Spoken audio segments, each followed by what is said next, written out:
the price of the future. Am I going to benefit from agreeing to do you a favor? Bai Zemin's expression became a little strange as he looked at the queen of the weaver ants with peculiar eyes. Usually, when one person did a favor for another, the only one who benefited was the one receiving the favor and not the person doing the favor. For example, Bai Zemin could still remember how he had once lent money to a classmate who had forgotten his wallet to save the guy from going without food for the whole day. And although the money was returned to Bai Zemin the next day, he had not really benefited from it. Bai Zemin really wanted to say to the queen of the weaver ants, "You think this daddy hasn't seen enough in this life." But he just took a deep breath and instead said in a curious voice, "Oh, I wonder what favor you need, Queen Shilin." The queen of the weaver ants looked at Bai Zemin in silence.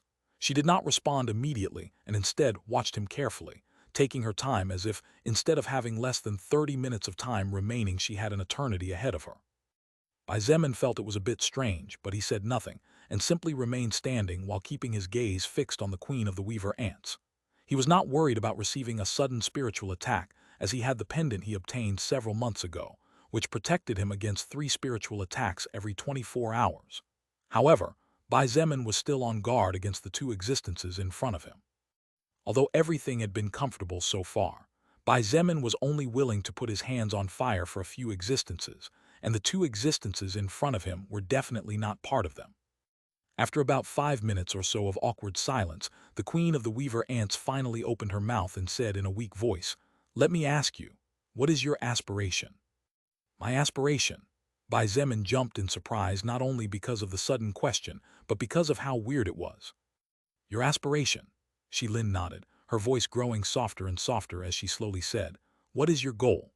In this new world, it doesn't matter if you were a student in the past or if you were an employee of some fast food restaurant. Now that all living things can evolve, I'm sure your past goals have also changed along with the world, haven't they?" Bai Zemin's mouth opened slightly, and thousands of memories and thoughts flashed in his mind, all in one go. Round a little over 3 months ago, Bai Zemin's goal was to graduate from college while working full-time to pay for his studies. After that, he also had a new goal set for his future, which was to get a job in a hospital, laboratory, or health care company. Once that second goal was completed, the third and final goal of Bai Zemin and his life was to help the family that raised him while at the same time trying to form a new one of his own.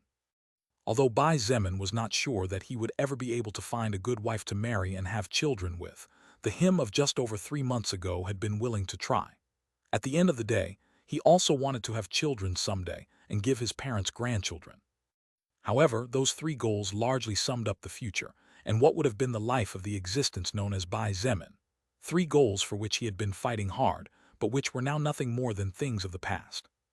Those three goals that were practically his reason for existence, in just a little over 3 months, had become nothing more than smoke, and with each passing second they were more and more scattered and driven away by the strong blasts of wind that blew this new world into which he had been dragged just like everyone else. "It is truly ironic," Bai Zemin chuckled, and for a brief moment completely relaxed his guard as he remembered the past that despite not really being that far back in time seemed as distant as if eons had passed. Who would have thought? Who would have thought that a young student like me, with such simple and normal goals for life, would one day aspire to become not the president of China but the king of a new dynasty? Lin said nothing, she just listened to Bai Zemin until he finished speaking. When she noticed that he was looking back into her eyes with his attention on her, the queen of the weaver ants asked with a faint smile, "And after you become king of China, what will you do after that?" Bai Zemin was taken by surprise once again. He definitely did not expect the queen of the weaver ants to push beyond that. "Queen Lin, don't joke," Bai Zemin said with a smile. "Becoming king is the dream of any male regardless of race, but that's a hard dream to fight tooth and claw for a long time. Who knows, it could be years before I achieve my goal, or maybe I will never achieve it in my entire life." Lin looked at the young man in front of her for about a minute, silently and without saying anything. After looking at those eyes as black as night for about a minute as if she could see his very soul, she said without changing her expression, "Bai Zemin, in theory, I was supposed to have at least 600 years of life remaining, 600 years which were shortened to 100 after I did something you will soon understand. However, do you know why I now only have less than 25 minutes of life left?" Bai Zemin looked at her blankly and after a moment had no choice but to shake his head. How was he supposed to know such a thing? All of us queens have two natural skills that we are born with unless the previous queen makes modifications to the nurturing process of the next queen. One of those skills is the ability to control the colony for the most part, as well as the ability to retain small fragments of memories from the previous generation. As for the second skill, it usually depends on the fate and aptitude of each queen.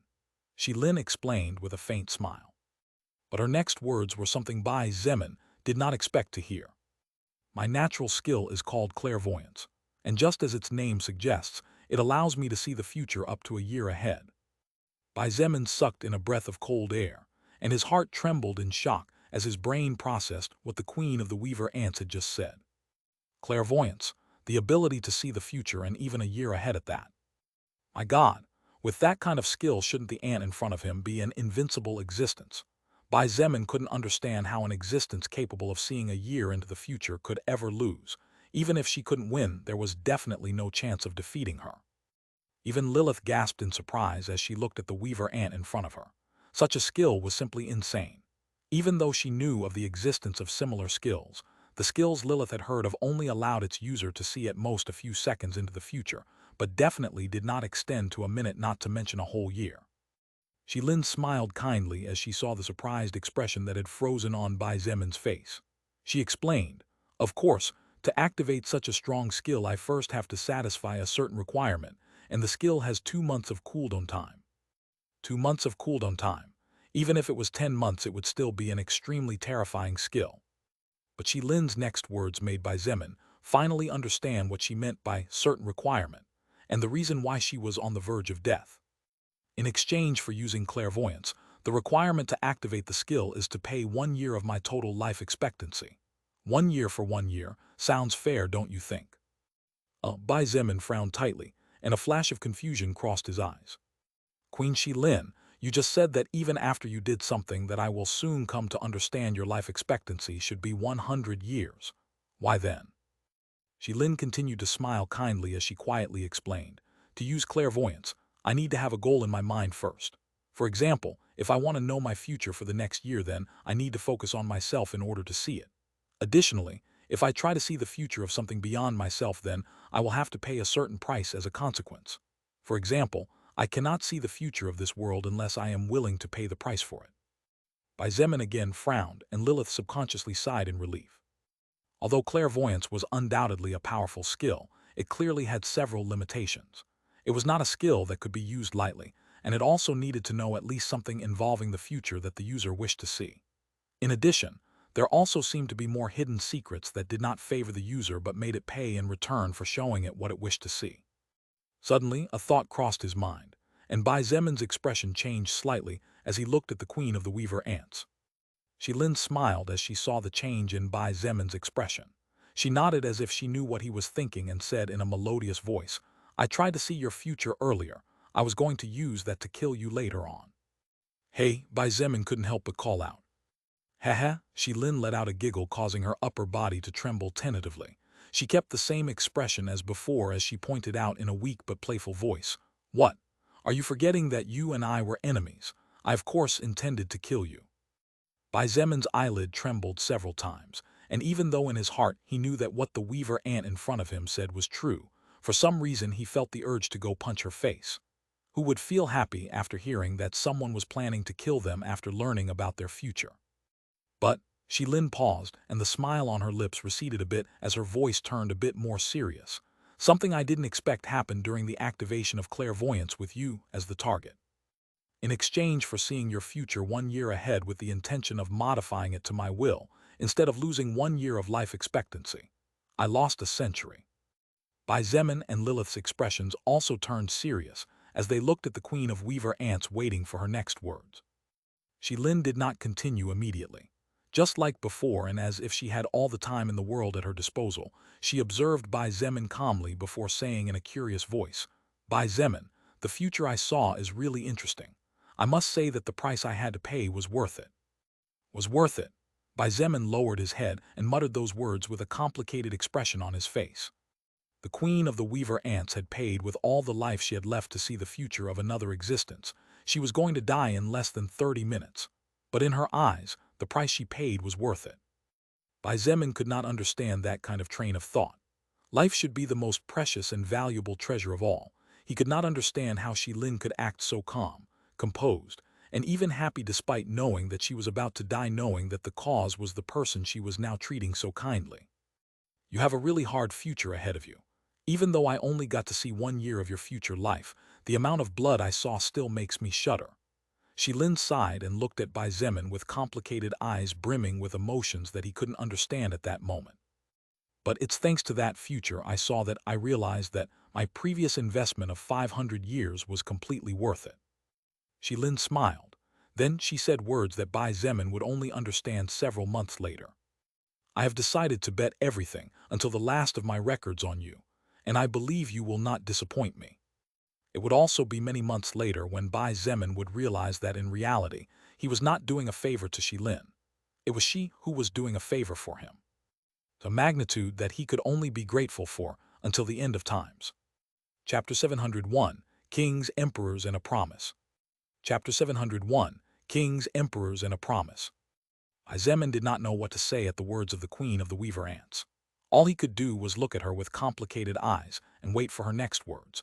Because although it was true that until a few minutes ago his group and Lin's group were enemies that had the intention of killing each other for different reasons or circumstances that fate and life put before them, now he could not help but begin to feel a little guilty for being the cause of the imminent death of the Queen of the Weaver Ants. Even if he did nothing directly, It was true that Lin was going to die because she used clairvoyance on him.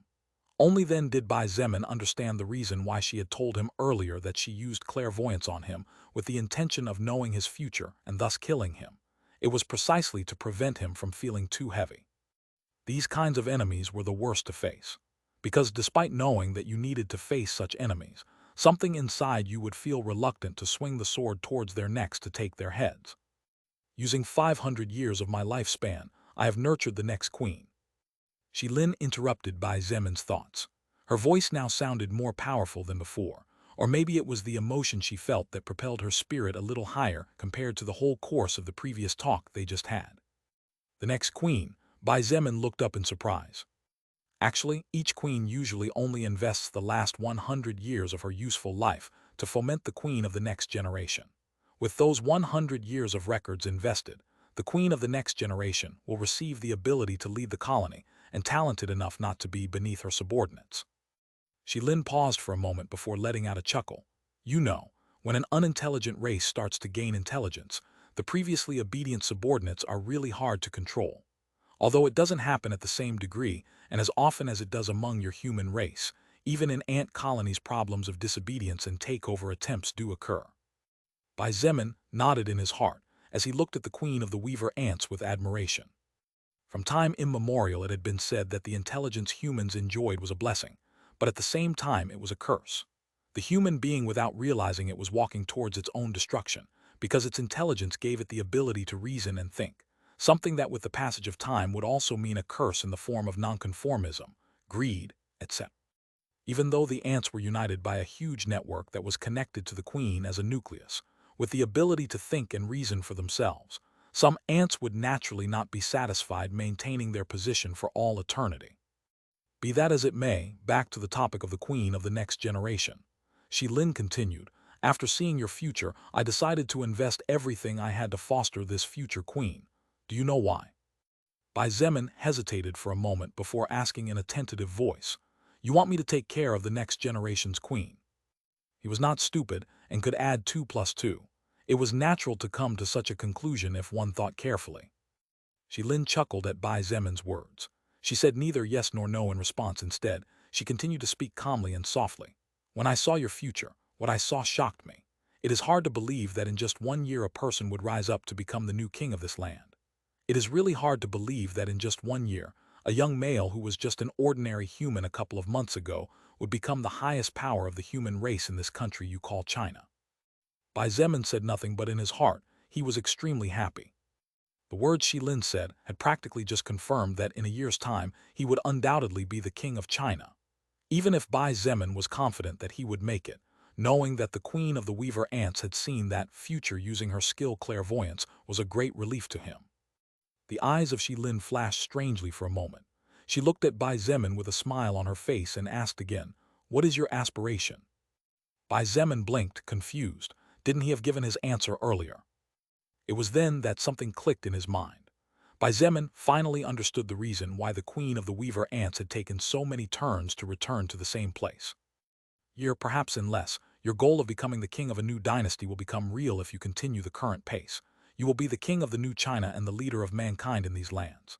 Lin paused, and a sly smile formed on her lips as she said in a low voice, You clearly knew that you would be able to achieve this, whether with or without the help of the Sky Destroyer. This means you must have an aspiration, a way bigger goal than being king of this nation. Would you care to share it with me?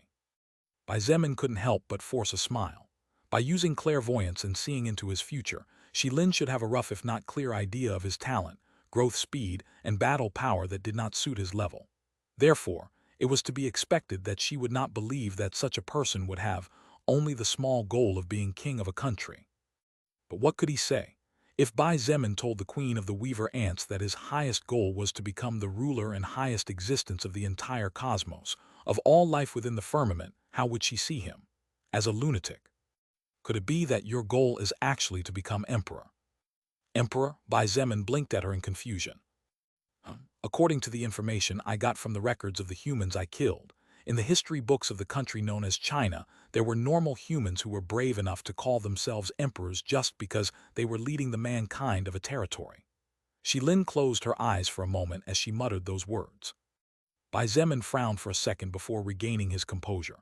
Although it was not pleasant for him to hear the fact that Lin had killed humans, Bai Zemin no longer felt as bad as he would have felt in the past. At the end of the day, in this new era where evolution was the true ruler, races had to some extent stopped mattering. Continuing to see mankind as something special would only limit his own perspectives and close his horizons. This was something Lilith had told him long ago, and Bai Zemin was still trying to assimilate. Lin opened her eyes and couldn't help but nod with a satisfied smile as she saw the composed expression of the young male in front of her. According to the memories that passed down from the first queens of my weaver ant race, an existence is called king or queen when he or she becomes the leader of his or her race within a territory that can be called a country or kingdom. Lin explained in a calm and paused voice. However, when an existence succeeds in becoming the total and absolute leader of his or her race in the world he or she lives in, that existence goes from being crowned king-queen to emperor-empress. What this woman is saying is true.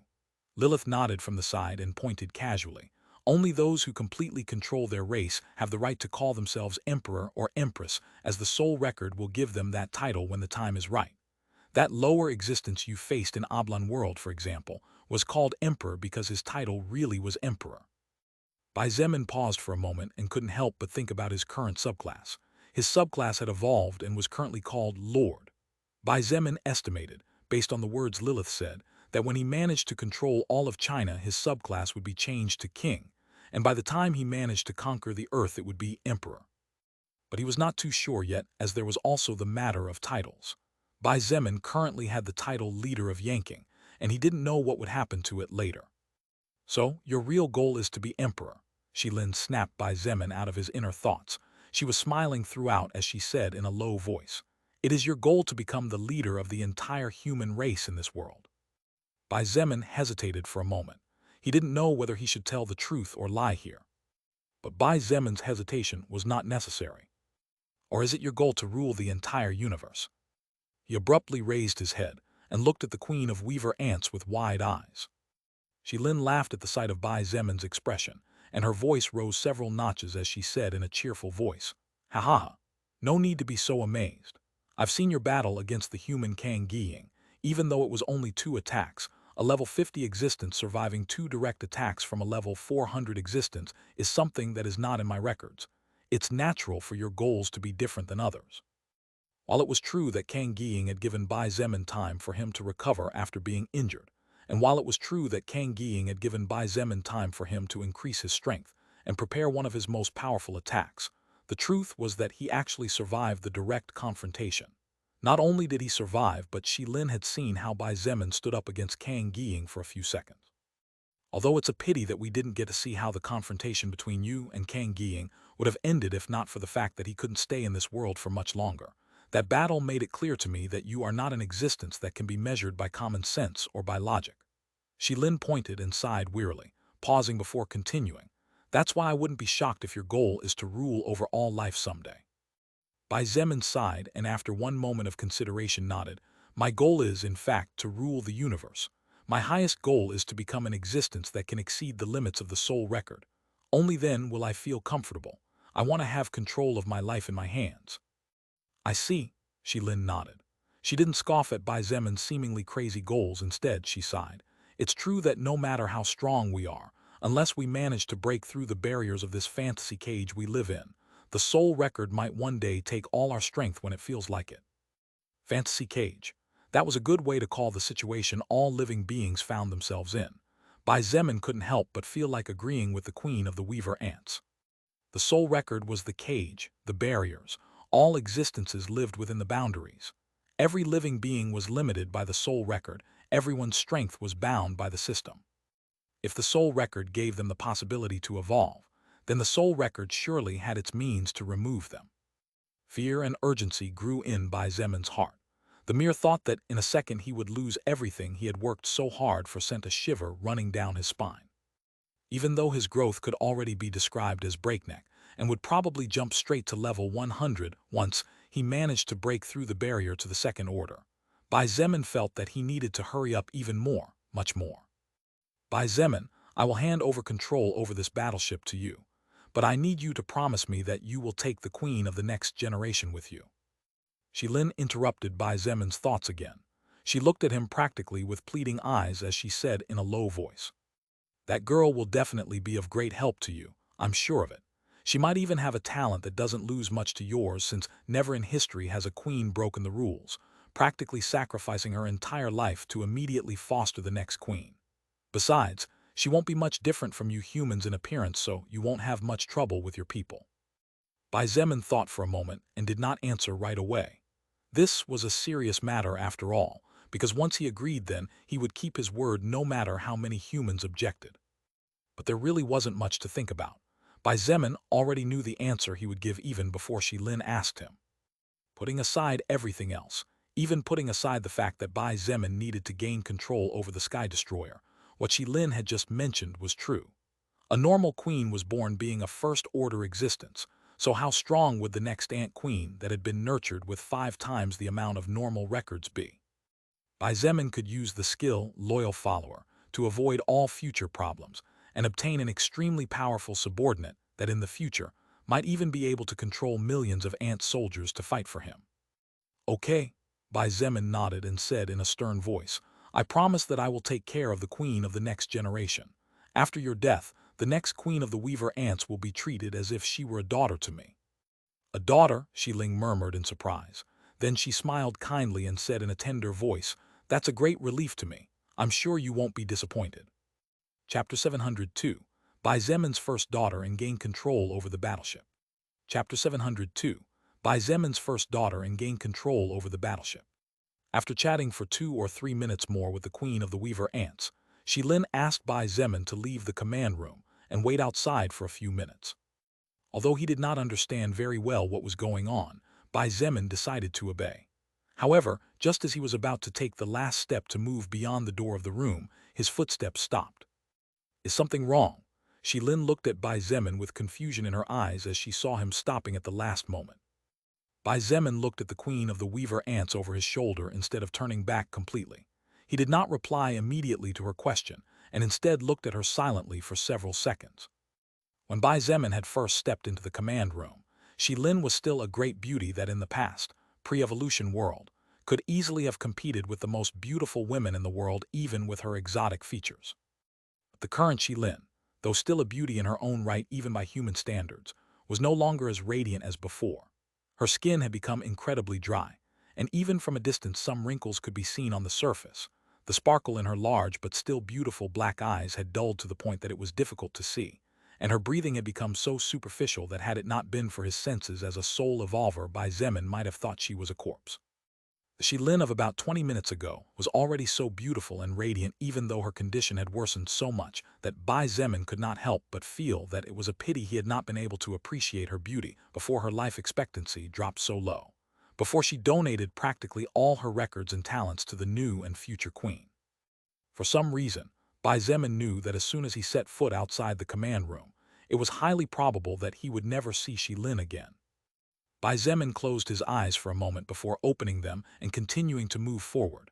However, before his body left the control room completely, he said in a deep voice, "I'll be sure to take care of that little kid as a thank you for everything." Bai Zemin felt the door slide close behind him, but before it closed completely, the exhausted voice of the queen of the Weaver Ants reached his ears. "And I'll be sure to say thank you in the future." He looked back, confused by the words Lin had just said. However, all that greeted him was the same metal alloy double door from before. Bai Zemin didn't think too much about it and soon put Lin's last words out of his head. He walked away from the door and rested his back on the metal wall, waiting for whatever was going to happen now. Although his meeting with the queen of the Weaver Ants had been very brief, not even 30 minutes in total, Bai Zemin had learned many things. Moreover, this conversation the two had shared served to further reaffirm Bai Zemin's thoughts. Judging by race really isn't a good idea after all, he muttered under his breath, his voice echoing in the middle of the deserted corridor. He looked at the closed door in front of him and whispered, "If in the past humans were able to team up with other races, then who's to say that humans in this era aren't capable of doing the same?" As Bai Zemin thought about his next steps to take, time passed without him noticing. No more than 5 minutes at most passed when the metal door with access to the command room opened again. The faint but still clear sound in the midst of such silence was the alarm that woke Bai Zemin up, bringing him out of his inner thoughts. He raised his head and hastily straightened his posture. In front of him, the weaver ant about 2.1 meters tall, and whose body was big enough to cover half of the entire entrance, was staring at him with its big black eyes. After a few seconds in which they both looked at each other without saying anything, the third-order weaver ant opened its mouth and surprisingly spoke in Mandarin Chinese. "Cock me in." Although it was unclear and the weaver ant's speech was quite broken, its words were still understandable. Bai Zemin also learned from the voice that apparently this weaver ant was male. Bai Zemin nodded silently, and seeing this the weaver ant said nothing. He simply turned and walked back into the room. Bai Zemin followed a few steps behind, but with his guard up. He did not dare to be careless in front of this monster no matter what, at least not yet. The third-order weaver ant walked with silent steps, blocking Bai Zemin's view as he walked to the seat where Shilin was sitting. However, once the weaver ant got there and stepped aside, Bai Zemin couldn't help but sigh. The beautiful queen of the weaver ants that Bai Zemin had been comfortably chatting with 5 minutes ago at most was no longer inside the room. That commander's seat she had been sitting in was now being occupied by something different. "This is the new queen," said the third-order weaver ant as he stood on one side of the commander's seat. There was respect in his voice as he looked at the ash-gray egg resting on the commander's seat, and his eyes were brimming with adoration and resolve as he said, "Following Ocketers, from Her Majesty Shilin Frockum Nakwa, on I will take Ocketers Frockum you, but my main mission in this life will be protect the new queen until she no longer needs me, and then I can do as I please with my life." Although the dialogue was somewhat broken, it was not difficult for Bai Zemin to process and fully understand what the third-order weaver ant wanted to point out. Apparently, Shilin had left him a great helper before departing forever. Even if the third-order weaver ant's main goal was to protect the new queen, as long as Bai Zemin did not break his promise or try to harm the new queen, he could order the third-order weaver ant to carry out his orders. This was a third-order powerhouse. Besides, judging just from the feeling of threat that Bai Zemin felt, it was clear that this weaver ant before him was definitely at the highest levels of the third order. A powerhouse that even he would have to give his 100% in combat against was now practically subordinate to him just like that. However, Bai Zemin could not completely trust the creature in front of him. Even if so far not even the slightest trace of murderous intent towards him had been noticed, and even if the weaver ant in front of him was completely loyal to Shilin, Shilin was no longer alive, and Bai Zemin could not help but feel doubts towards a being with intelligence and will of his own. But he soon found the solution to all his problems. "I will use a skill on you," Bai Zemin said in a deep voice. The third-order weaver ant looked at him in confusion, before nodding without saying a single word. Bai Zemin pointed at the creature, and while triggering the skill attached to his subclass he explained in a calm voice, "This skill is called Loyal Follower, and it will make you stronger.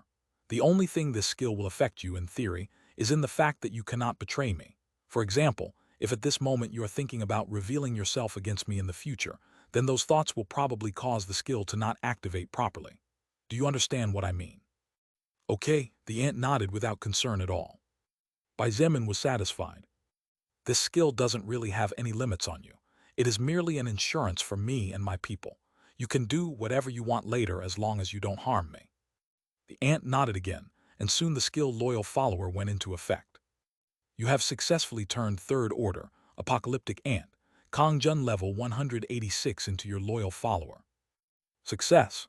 Bai Zemin was excited and subconsciously clenched his right fist tightly as he felt the connection between him and Kongjun. He was secretly surprised even though he already knew that the level of the weaver ant should definitely be above the level of Glynera, whom he had killed some time ago.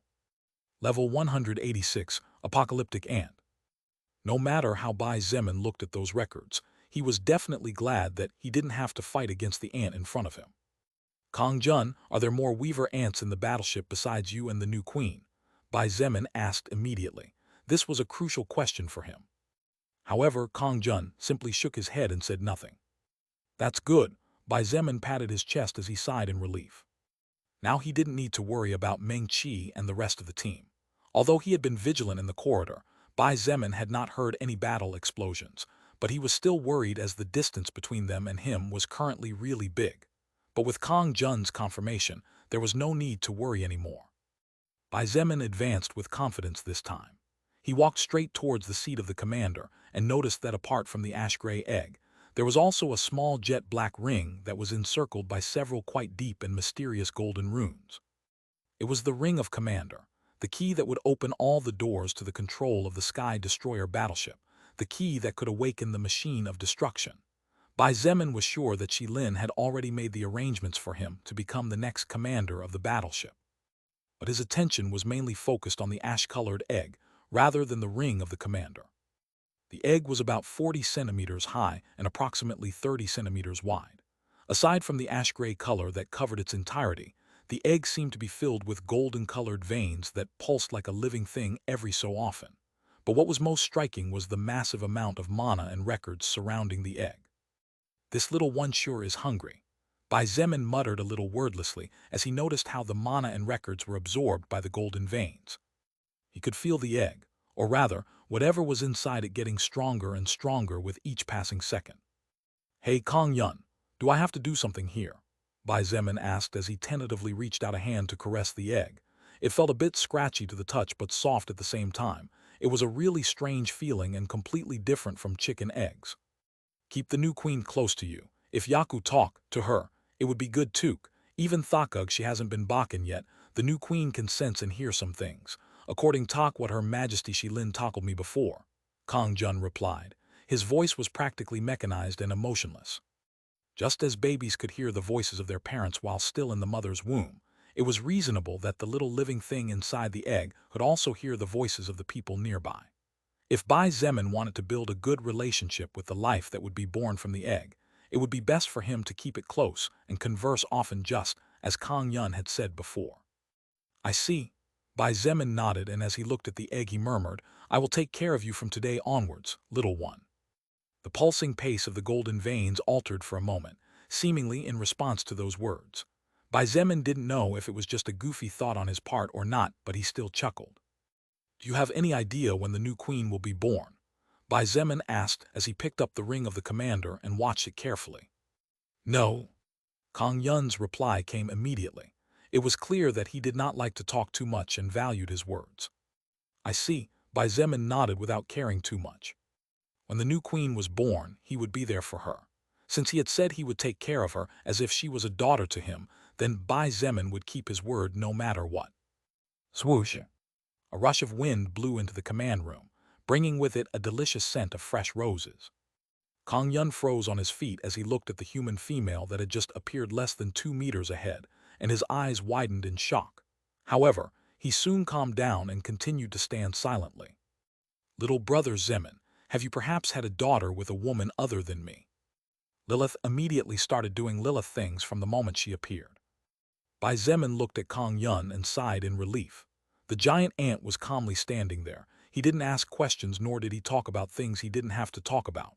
He really was a perfect soldier in every sense. "Lilith, can you stop talking nonsense? This daddy is still pitifully virgin, though not as pitiful as you, virgin after all." Bai Zemin sighed as he put the ring of commander on the little finger of his right hand. "HMPH," Lilith snorted, and even though they shouldn't, Bai Zemin's words soothed her little jealousy easily instead of upsetting her. She caressed the egg carefully, and her eyes sparkled with curiosity as she asked quietly, "Say, have you thought of a name for this little one?" I did think on it." Bai Zemin nodded, and at the same time as he linked himself to the ring commander, he said in a firm voice, "She can only have a name, and her name was decided from the moment I decided that she would be my first daughter." His words had just fallen when the golden runes on the ring of the commander glowed. Moments later, the entire command room lit up brightly. The Sky Destroyer that had been silent slowly began to come back to life. Chapter 703, Powerful Battleship, Interplanetary Travel. "Well?" Bai Zemin subconsciously took half a step back as the large magic circle beneath his feet began to glow. Lilith, Bai Zemin subconsciously gulped and in a somewhat frightened voice asked quickly, "This thing isn't going to blow up, or is it?" Magic circles were an unknown mystery to him, and even if his rational mind told him that it was impossible for there to be a rune harmful to the new commander in the magic circle under his feet, Bai Zemin, who was afraid of the unknown and dangerous thing, could not think things through clearly at this moment. To Bai Zemin's terror, Lilith hugged him from behind and sighed. Her voice sounded sad as she said in his ear, "Looks like this is the end of our journey after all." "What?" Bai Zemin almost screamed out loud and nearly fell to his knees on the ground. However, he soon realized that something was wrong. The glow of the magic circle began to dim, and Bai Zemin's expression turned black as the bottom of a pot. You little minx, you dare to trick me." Bai Zemin suddenly turned around and reached out his hands with the intention of catching Lilith. Kaya. However, Lilith was a lot faster than him. She let out a strange cry and like a frightened rabbit ran away from Bai Zemin, soaring up to the ceiling of the command room in just a blink of an eye. Bai Zemin looked up at her from the ground and pointed at her while calling out loudly, "Hey, if you're really a woman, come down here." "You've got several things wrong with that line of yours," Lilith shouted back at him before she started laughing out loud. You. Bai Zemin's body shook like a vibrator as he looked at Lilith laughing at him with his eyes practically spitting fire. This cheeky little succubus had dared to play with him. She took advantage of his brief moment of insecurity to play a prank on him that almost made him pee his pants. Bai Zemin wasn't scared of dying. He had been prepared for it from the moment he faced the First Order blazing beetle. However, Bai Zemin feared dying stupidly and senselessly as it would have been if the magic circle that was supposed to be under his control had killed him.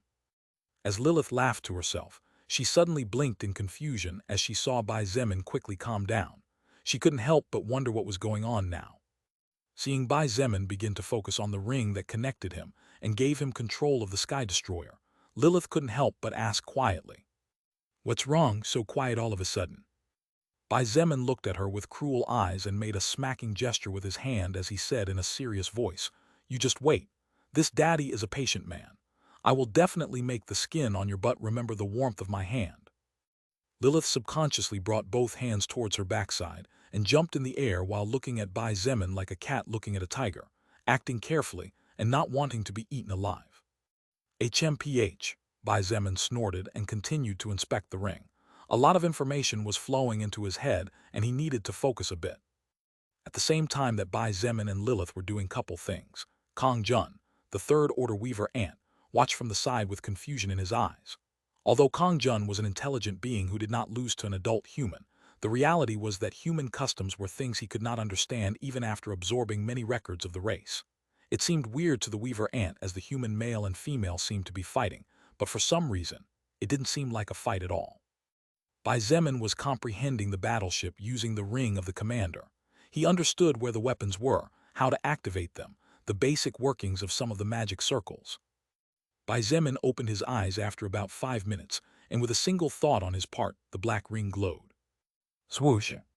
A giant holographic screen opened 10 meters in front of Bai Zemin, revealing the silhouettes of several people. "Everyone, can you hear me?" On the screen, Zia and the others who were still in the same corridor, as before waiting for news, turned towards the closed door where Bai Zemin's voice came from. "Leader, big brother." He cough, as expected from Leader Bai cough. Everyone was surprised to hear the voice of Bai Zemin coming out of the magic circle through which the Queen of the Weaver and had communicated previously. Since Bai Zemin had control over the magic circles, it didn't take a genius to understand what this meant. "I just got control over the Sky Destroyer, but it will take me a while to study all this information and adapt," Bai Zemin announced in a calm voice. He listened to the excited voices of the team as he stood in the middle of the command room and watched as they all smiled in joy and relief. A faint smile formed at the corner of his lips as he ordered in a clear voice, "Return to the bow of the battleship and have Shangyu and Bingzu bring the rest of the team still waiting outside the hall." "Leader, how do we get back to the bow?" Zia quickly asked. "Just go back to the teleport room. I'll take you out when you're there." "Roger." The team began to move at full speed towards the room where they had been teleported to at first, but Bai Zemin's voice still reached them clearly, sounding from the walls. "Zia, after you are reunited with everyone, take them to the teleport circle. I'll teleport you all back inside the battleship, and we'll leave the holographic displays with clear maps so you can get to where I am." "All right," Zia nodded as she moved forward, leading the team. Not long after, the 5 people arrived at the teleport room, and without delay they stepped into the magic circle. Soon, a white light enveloped them, and in a second they disappeared from the place. In the command room, Bai Zemin sighed. He lifted the egg in which the new ant queen was growing and sat down on the ship's captain's seat before resting the egg on his lap. "Looks like it's not as easy as I thought after all," Bai Zemin muttered, and with a thought part of the floor in front of him opened up. Soon, a pillar about 1.5 meters tall slowly emerged from the ground. The pillar was the same color as the marble floor, but had at least 100 small holes around it and one more at the top. "Soul stone," Bai Zemin sighed and immediately began to feel a headache. Out of the 101 holes, only 10 of them seemed to have small but shiny soul stones in them.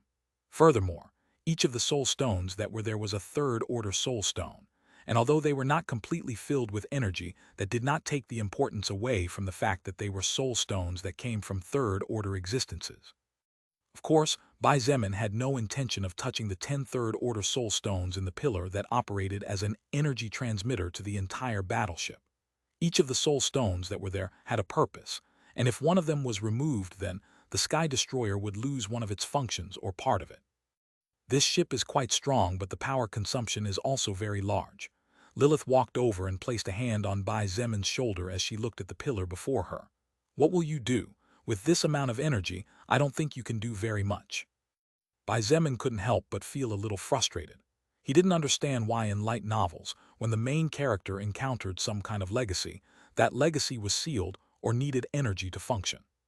Couldn't the person who left behind the legacy leave it in its maximum state? If you were going to do something, then do it right, damn it. Bai Zemin really wanted to hit someone, but he had no place to vent his frustration, so in the end, he did the only thing he could do temporarily.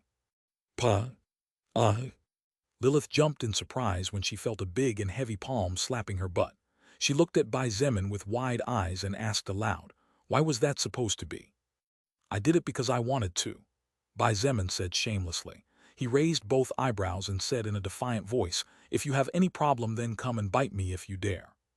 Lilith's body trembled, and in response, she bounded towards Bai Zemin like a tiger pouncing on its prey. "You?" Bai Zemin quickly grabbed onto the almost falling egg and with one hand tried to pull Lilith off of him. But all that came out of his mouth was a cry of surprise. "Did you really dare to bite me?" "You ask me if I dare to bite you. I will bite you to death." Kang Jun, for some reason, felt irritated as he watched the male and female duo fighting there, with the new queen's egg bouncing all over the place. Cough, so. Bai Zemin cleared his throat as he looked at the energy pillar. His body was covered by leather armor, but his neck was slightly uncovered. If one looked carefully there, it wouldn't be hard to find several distinctly fresh teeth marks and lick marks. Even his hands and parts of his arm, uncovered due to the poor condition of the armor, were bitten. Lilith was sitting on his lap as if nothing had happened, and on her lap rested the egg of the future Ant Queen, as well as the first of Bai Zemin's daughters. However, she would occasionally take one of her hands to her butt and gently rub it as if to relieve some kind of itch or pain she felt there.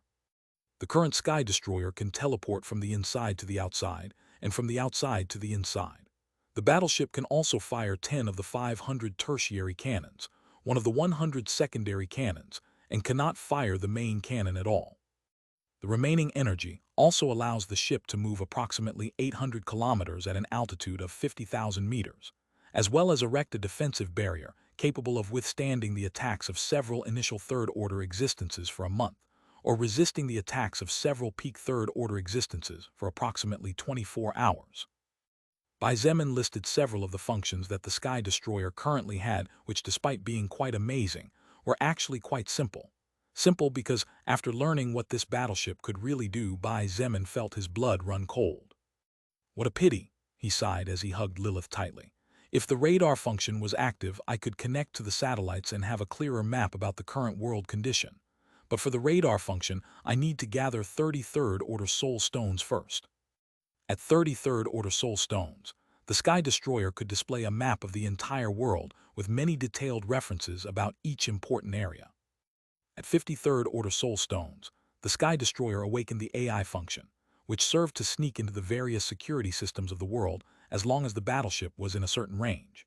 In fact, considering Earth's current technology, it was unlikely that the Sky Destroyer's AI would find an obstacle in this world for many years, or unless other soul evolvers had special treasures or had found ancient ruins such as Bai Zemin did.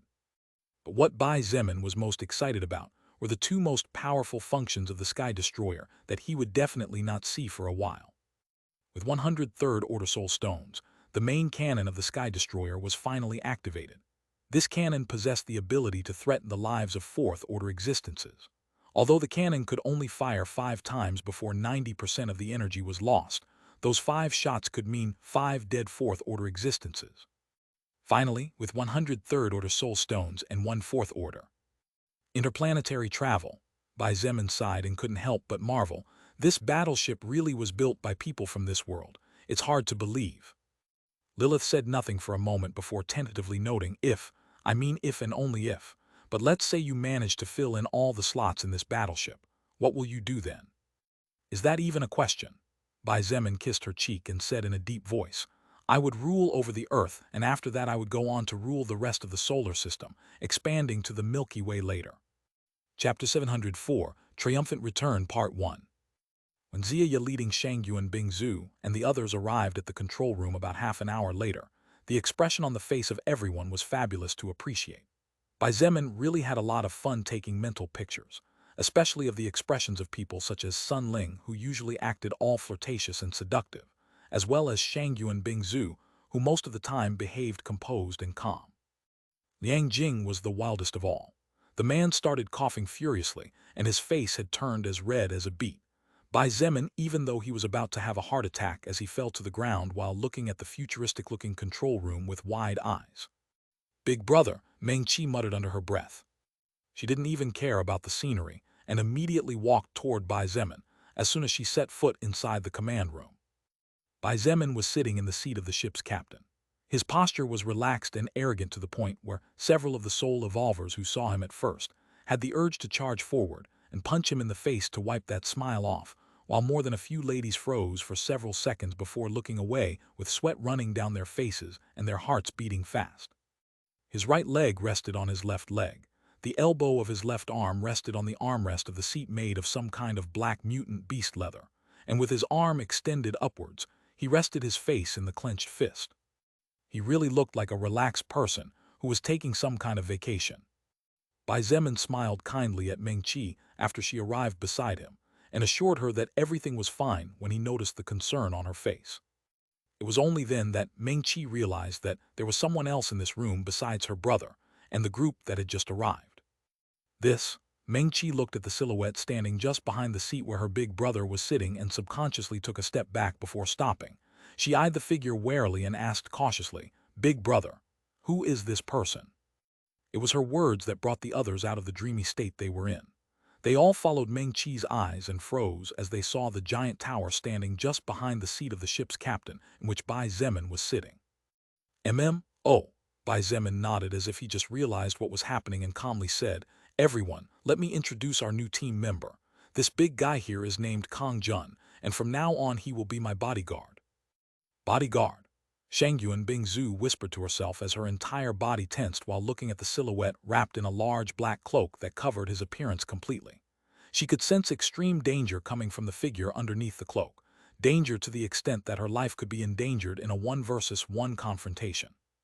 This came as a great shock to Shangyuan Bingzhu, because just as Bai Zemin had pointed out before, she was tremendously powerful at this moment. Everyone looked at Bai Zemin's bodyguard in shock. None of them could understand where this person named Kang Jun had come from, as they were all fully aware that there should not be such a person in this group. Each and every one of them was well aware of how many had entered the ruins, but there was definitely not such a big person with the name Kang Jun in the memories of any of them. Moreover, the aura of the person wrapped by the cloak was extremely terrifying, and the size of his body made it difficult for them to think that they were dealing with a human being. Come on, Kang Jun, greet them. They will be your companions on the battlefield from today onwards. Bai Zemin looked back in an attempt to break the ice. Even though Bai Zemin had covered Kang Jun with a hooded cloak that even covered his facial features, it was hard not to feel fear for him. After all, the presence of Kang Jun was simply too overwhelming for the others. Under everyone's surprised eyes, Kang Jun moved slightly, and then everyone watched as his head moved down slightly in what seemed to be a nodding gesture in greeting. The corner of Bai Zemin's mouth twitched a couple of times at the sight. He cleared his throat, and while looking at the others said with an awkward smile, Well, Kang Jun is not good with words. He was locked up here for countless years, and the only reason he survived was thanks to one of the functions of the battleship. He also has no memories of the past, so I hope you'll be sympathetic to him." Although the words Bai Zemin said were quite vague and even questionable, none of them could really point out anything after looking at their surroundings. This was a war battleship whose technology was so advanced that none of them could comprehend it all. It wouldn't be too crazy if it actually had some sort of function to preserve bodies in a comatose state. Hadn't there been enough movies where humans traveled through outer space in spaceships that looked similar to the battleship they were in now? Humans who went into a state of hibernation for tens of thousands of years so as not to feel the passage of time during the ride. "Hey, Bai Zemin." Bai Zemin looked at Wu Yijun, who looked at him curiously and said in confusion, "Yes."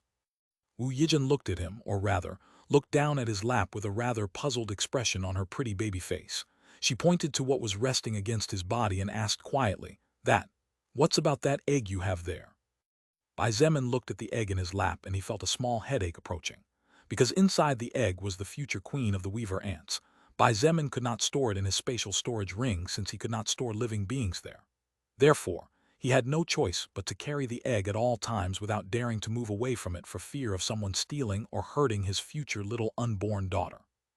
"Ignore this egg momentarily," Bai Zemin said, and in an attempt to avert the eyes from the ash-gray egg, he clapped his hands as he said cheerfully, "Now, everyone, how about we go claim our reward for being successful? We have fought very hard, many brothers and sisters died while each and every one of us has suffered all kinds of injuries to get this far. It's time we saw more of the fruits of what we have reaped." "Huh? Leader, what are you talking about? Rewards? But..."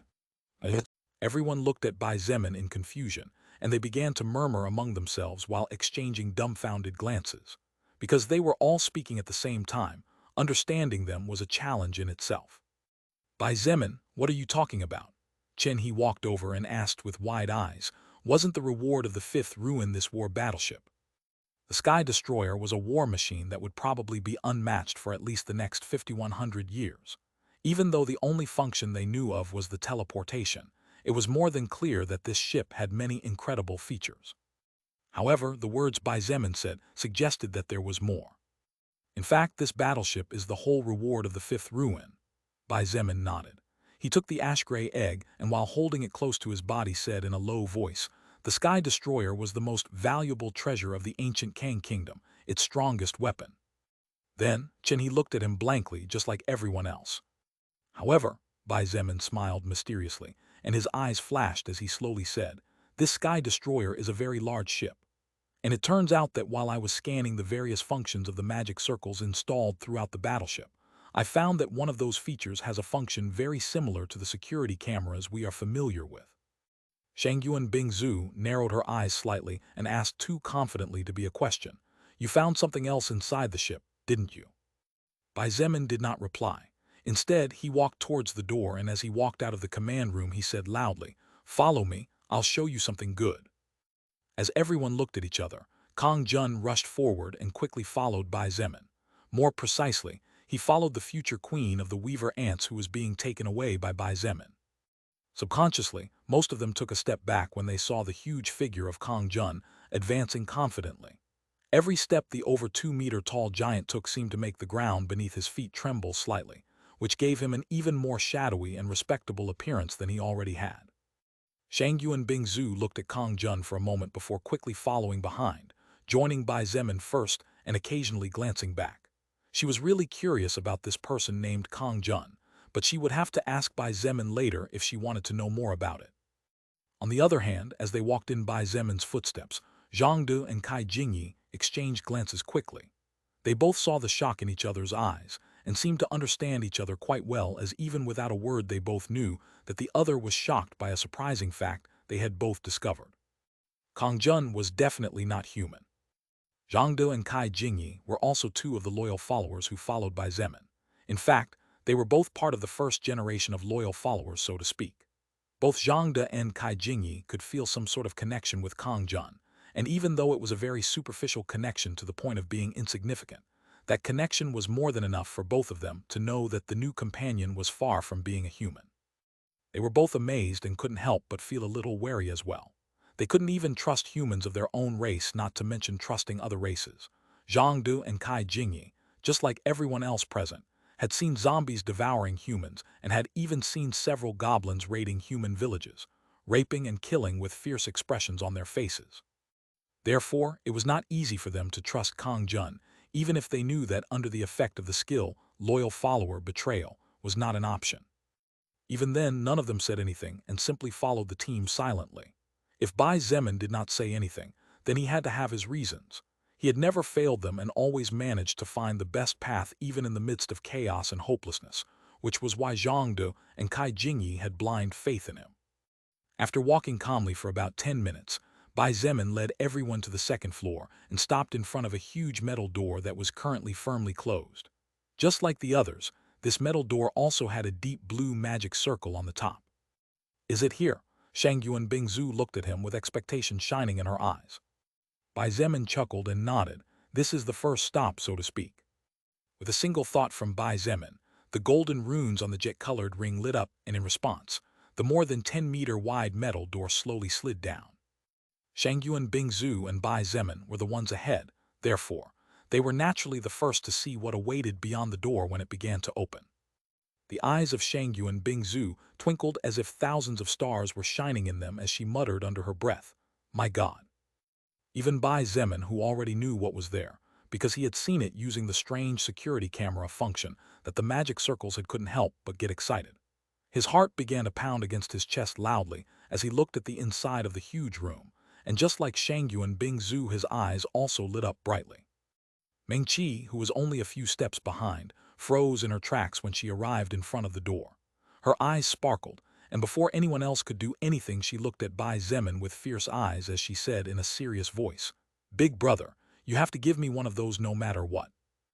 Everyone was surprised to see Meng Qi, always calm and mature, behaving like this.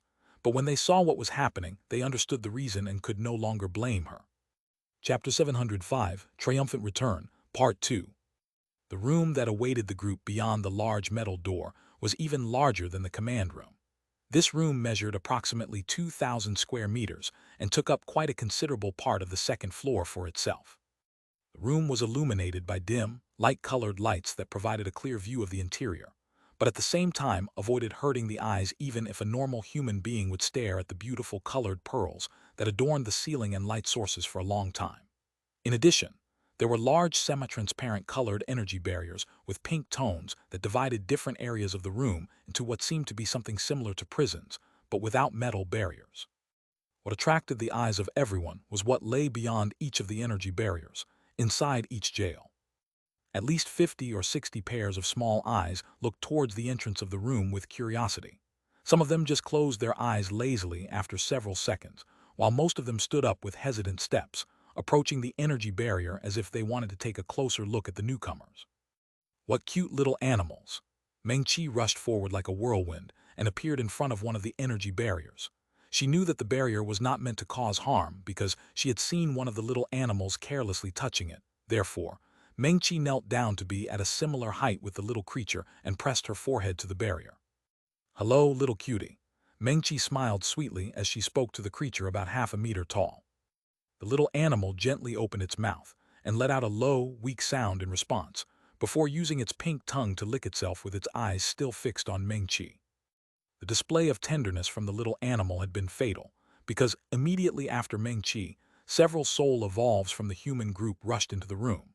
Some did so silently, and with bright eyes filled with excitement, while others had big smiles on their faces as they tried to engage in conversation with the little beasts on the other side of the energy barriers. Shang Yuan Bingzu looked uneasy as she slowly walked into the room next to Bai Zemin. He glanced sideways at her and couldn't help but smile as he saw the glint of excitement in her blue eyes, as well as the anxiety that flickered like a mischievous child in her stare every time she met the tender eyes of the little creatures beyond the energy barriers. "Why don't you go too? Aren't you curious about these little animals?" Bai Zemin asked with a faint smile as he continued to move forward with his eyes straight ahead. "There's no hurry," Shang Yuan Bingzu replied in an attempt to play like a composed and mature woman, even though she was clearly eager to charge forward and smash the energy barrier. She pointed out, "What are these beasts?" "According to the information I found in the Sky Destroyer records, these little fellows are a special and extremely rare type of mutant beast. They are called roaring flame tiger, and each of them can reach the third order in the future if they are nurtured carefully. Some might even make it to the fourth order with some luck and effort. Bai Zemin explained, stopping just before one of the farthest energy barriers of all, and thus the least crowded by the soul evolvers of the group. One of the small beasts approached the barrier with its beautiful bright red eyes brimming with curiosity for the humans in front of it. Roughly 40–50 centimeters tall, the roaring flame tiger was covered in a coat of jet black fur that glistened in the dim light of the room.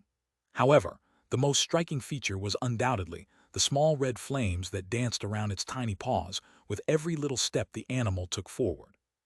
Roaring flame tiger, Shangyuan Bingzu murmured, squatting down and looking at the little tiger that was looking at her with its little head tilted as if trying to understand what was happening. She couldn't help but reach out a hand and stroke the barrier as she muttered under her breath, "What a cute little animal." This roaring flame tiger was considered as a very rare beast in the past, and only the special troops of the Kang Kingdom led by brother Kang Gying disposed of them. They are very friendly towards those who are kind to them, and most importantly extremely loyal to those who help them grow. Bai Zemin continued to explain based on the information he had read previously.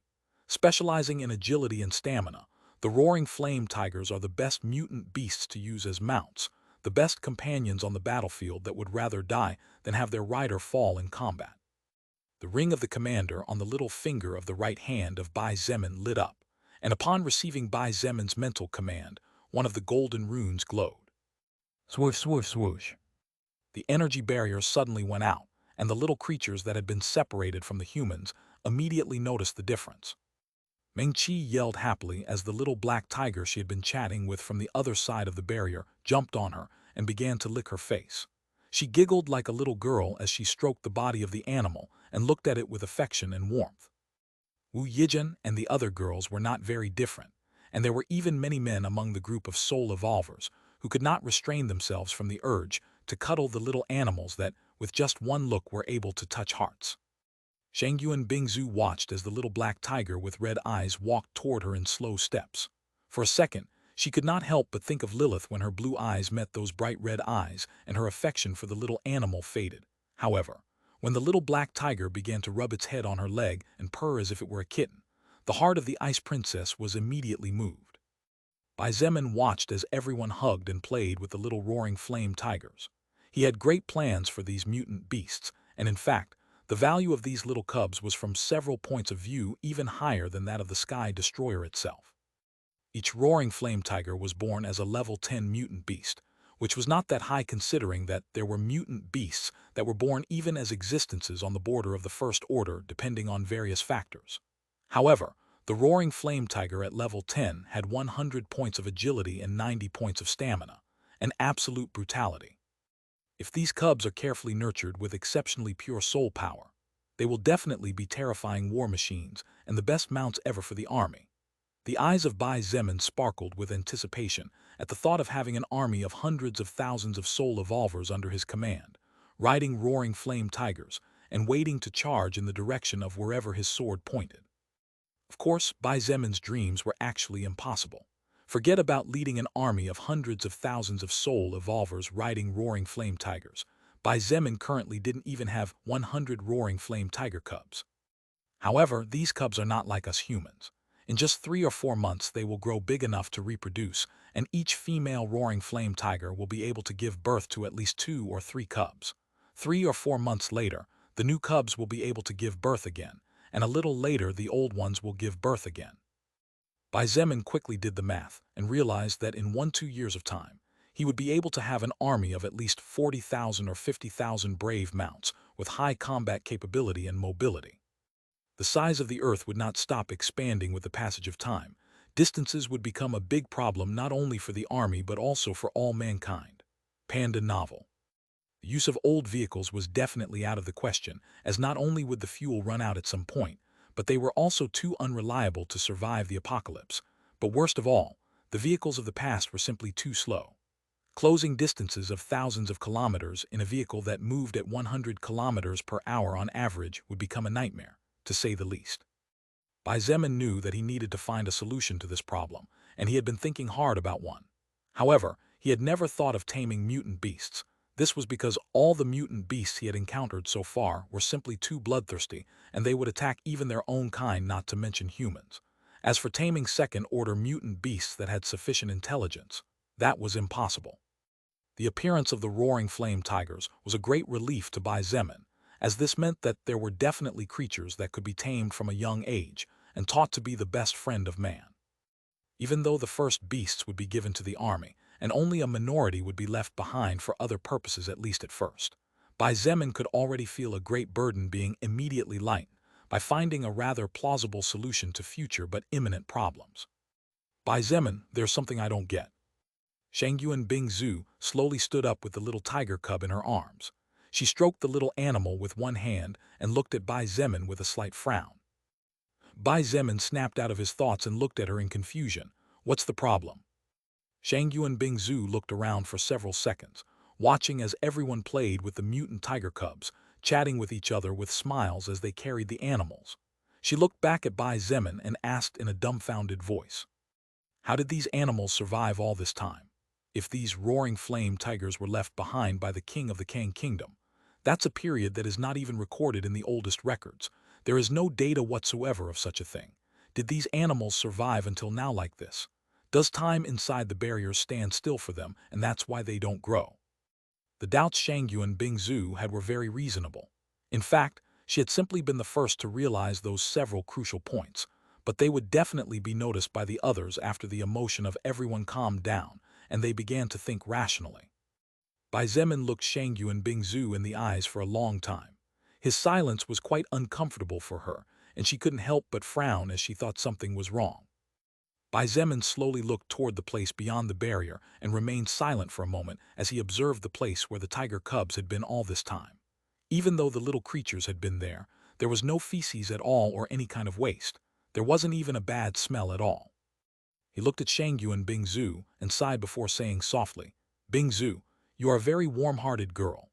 No matter how much you try to be cold and indifferent, after fighting alongside you for these 3.5 months, I came to understand that you actually feel the strongest emotions compared to others. The fact that you are hugging and caressing the little tiger cub is proof of that. That's just because I like cute and small things." Shangyuan Bingzhu cleared her throat and tried to make excuses. Bai Zemin forced a smile and shook his head. The reason Shangyuan Bingzhu was so attached to animals and did not hesitate to show her emotions toward them was because, unlike the cunning human, animals were creatures that did not hurt feelings and did not look at her for her beauty but for her heart. She did not need to fear being hurt by them. But Bai Zemin didn't need to say it out loud because Shangyuan Bingzhu already knew it, and she probably also knew that he had already got to know her so deeply. "It's better that you don't know the past of these little tiger cubs." Bai Zemin patted little Snow, who had appeared beside him as if she was afraid of something, and said slowly, "You just need to take good care of the roaring flame tiger in your arms, and that's all what matters." Bai Zemin simply didn't want to tell Shangyuan Bingzhu the story behind these little cubs, because it was a very pitiful story. Chapter 706, Triumphant Return, Part 3. It was impossible for the little roaring flame tigers to survive for tens of thousands, hundreds of thousands, or maybe even millions of years. No, maybe even longer, who knows. If the Kang Kingdom really had a soul evolver capable of drawing such advanced runes such as runes capable of stopping the passage of time within a certain area, then Kang Ying would not have needed to force a part of his soul into a fourth-order soul stone, just to leave a thread of his consciousness behind in order to carry out his final will. The king could have simply locked himself inside a room where the flow of time had stopped thanks to the runes, and waited for his trusted subordinates to find some divine medicine capable of healing his critical injuries. Earlier, when Bai Zemin found the room where the roaring flame tigers were, he was so happy that he almost jumped out of the seat of the ship's captain at that moment. How could he not have been overjoyed after understanding what those 50-60 tiger cubs meant? However, after Bai Zemin found the report on the roaring flame tigers, his excitement cooled, and after several minutes of silence he sighed with complicated emotions flashing in his eyes. In reality, the reason the energy barriers were there was not to prevent the roaring flame tigers from escaping. The mutant beasts were quite docile, and unless another creature attacked them they rarely became aggressive, or took the initiative to launch an attack. Then, why were those energy barriers there, even though the room was sealed off by a huge rank 2 metal alloy door capable of withstanding even the attacks of maximum first-order existences, and even initial second order. The reason was very simple, and also cruel from a certain point of view. Kang Gying knew that with his departure the Kang kingdom would soon fall. Every great kingdom was destined to fall once its leader fell. Not only would his trusted subordinates begin to fight among themselves for power, but the distant kingdoms would seize the opportunity to attack when the strongest soul evolver of the kingdom had fallen, and when the inner realm was in chaos. It was precisely because he knew that the future of his realm was sealed in stone that Kang Gying decided to leave behind the 5 ruins, using the 5 silver pagodas as a nucleus. Without humans to feed them and beasts to hunt and eat, the roaring flame tigers were destined to starve to death at some point. Therefore, even though the roaring flame tigers that Kang Gying had locked up in this special room of the Sky Destroyer were all top-notch third-order mutant beasts, in the absence of food, their fates would be miserable no matter what. However, as third-order existences, the roaring flame tigers managed to stay alive even after a whole year of eating nothing and drinking nothing. During that year, the roaring flame tigers naturally mated with each other, and many little tiger cubs were born. Finally, when the first generation of roaring flame tigers died completely, the second generation that had been born a month or 2 earlier at most was destined to die a lot sooner since they were only level 10 cubs. However, just as the second generation was about to die, the energy barriers lit up and the corpses exploded. Even the bones exploded to the point where nothing was left. The blood, the flesh, the tendons, the muscles, the bones, the hearts. Every fragment of the bodies of the roaring flame tigers of the first generation were driven by various runes in order that the roaring flame tigers of the second generation that refused to eat their parents could get stronger and grow. Thanks to this, the second generation managed to live for several months during which they came to reproduce, thus giving birth to the third generation of roaring flame tigers. When the second generation died of starvation, their bodies exploded and were used as nutrients for the third generation. The process simply repeated itself again, and again, and again, and again, and again. At first, the number of roaring flame tigers was around 700. However, sometimes the number of roaring flame tigers that were born was less, and therefore that number slowly began to fall. Now, countless years later, this generation of roaring flame tigers was all that was left, only 100 of them. Bai Zemin estimated that if he and his team had taken a couple more months, then all of these little mutant tiger cubs would have suffered the same fate as their countless predecessors. As cruel as it was, Bai Zemin could not judge Kang Gying's decision, because if not for him doing what he did, all the roaring flame tigers would have died earlier when whatever happened did happen. After several minutes, Bai Zemin looked at the group around him and observed them for a couple of seconds. Most of them naturally did not have a tiger cub in their hands since there were more humans than roaring flame tigers. He would have to distribute these mutant tiger cubs well to trusted subordinates to nurture them, and then allow them to have cubs to multiply the current number by at least 2 or even 3 times. Bai Zemin clapped his hands, drawing everyone's attention and commanded calmly, "Everyone, feed this to the little tigers for now." Saying it, Bai Zemin waved his hand and the corpses of some mutant weaver ants appeared. He no longer had any more meat in his storage ring. It had been consumed during the week they stayed inside the 5th ruin to wipe out all the ants and to boost their levels in soul power. "Isn't the meat of the weaver ants poisonous?" Wu Yijin asked carefully as she stroked the tiger cub in her arms. "Wu Yijin, don't forget they are mutant beasts and not human beings." Nangong Lingxin carried the tiger cub she was holding over to one of the weaver ant corpses and let it go. The little animal used its little paws and surprisingly managed to cut the dead ant's skin with its claws.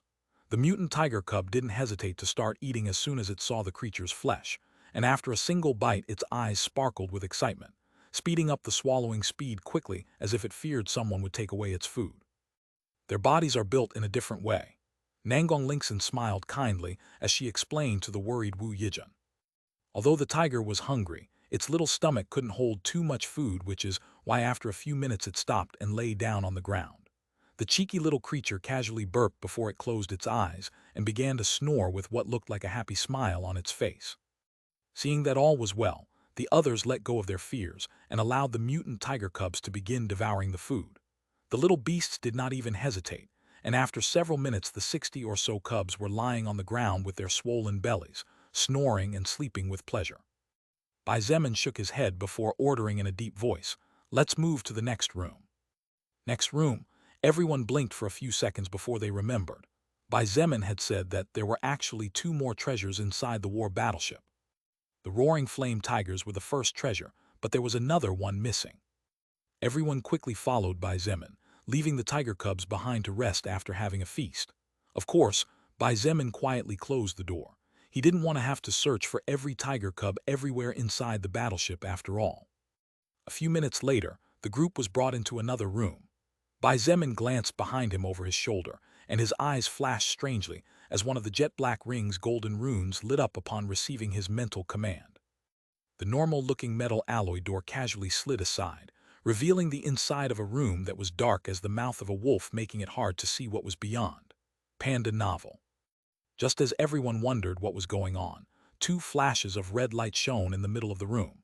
Everyone froze in fear at the two eyes that seemed to be staring at them from the infinite darkness, but their fears grew when a second pair shone. 1, 2, 3, 4, 5. The room was definitely very large, as even after 1,000 flashes of red light, the number continued to grow. Everyone watched with wide eyes and bated breath, what seemed to be tens of thousands of demonic eyes staring at them. This is. Chenny gulped audibly and felt his blood run cold at a bold but definitely logical thought growing rapidly in his heart. Hadn't they already seen this kind of red eyes before? Bai Zemin smiled dangerously and narrowed his eyes as he muttered softly but clearly to everyone, "We have more teammates now, and we don't need to worry about them suffering injuries in combat and won't feel emotional pain for a long time if one of them falls." /////. All set? Bai Zemin asked calmly as he sat down in the chair of the ship's captain. "It's all set." Wu Yijin nodded. She was standing just to his right, and as she looked at the large dark screen in front of them, she said in a serious voice, "All the soul evolvers and soldiers waiting outside the fifth ruin were brought in and are right now aboard the Sky Destroyer. We have also moved all our obtained gains, so you don't need to worry about leaving anything behind." Bai Zemin nodded, fully trusting in Wu Yijin's words. She was the most efficient when it came to organization after all. "In that case, shall we go home?" He smiled slightly and silently took out a small glowing rock from his storage ring. It was the fourth order soul stone that Kang Yiying left behind. Although it wasn't filled with energy by any means, that remaining 30% was probably equivalent to the power of a nuclear bomb if it were released all at once. Bai Zemin moved the small glowing rock closer to the top of the pillar before him, and with a grateful look on his face placed it in the correct slot. Immediately after the soul stone got into the pillar, several lights lit up along the pillar, and Bai Zemin immediately knew that he could now turn on the battleship's engine. Each soul stone fulfilled a particular function, so while the Sky Destroyer could fly using the energy of some third-order soul stones, the main engine could only be turned on when the main soul stone was present, a fourth-order soul stone. "Hey, Aunt Sun," Bai Zemin suddenly said. Sun Ling blinked with curious eyes. She was standing right next to her daughter, staring at the still dark screen before them. "Do you think Uncle Wu will hand over control over the faction to me now?" "Child, you?" Sun Ling looked at Bai Zemin, not knowing whether to laugh or cry. In the end, she chuckled and said with a giggle, "If that husband of mine still dares to give you trouble after this, then I will divorce him and marry you. How about that?" What a joke! Bai Zemin's colossal power aside, Sun Ling had seen his wonderful leadership, and she was convinced that there was no one better to lead than him despite his young age. With him, China was destined to blossom and go far. "Mom," Wu Yijin looked at her and stomped on the ground with an adorable blush on her face. "Ha ha ha ha." Bai Zemin laughed heartily and said in a cheerful voice, "I'll take your words as a positive feedback then."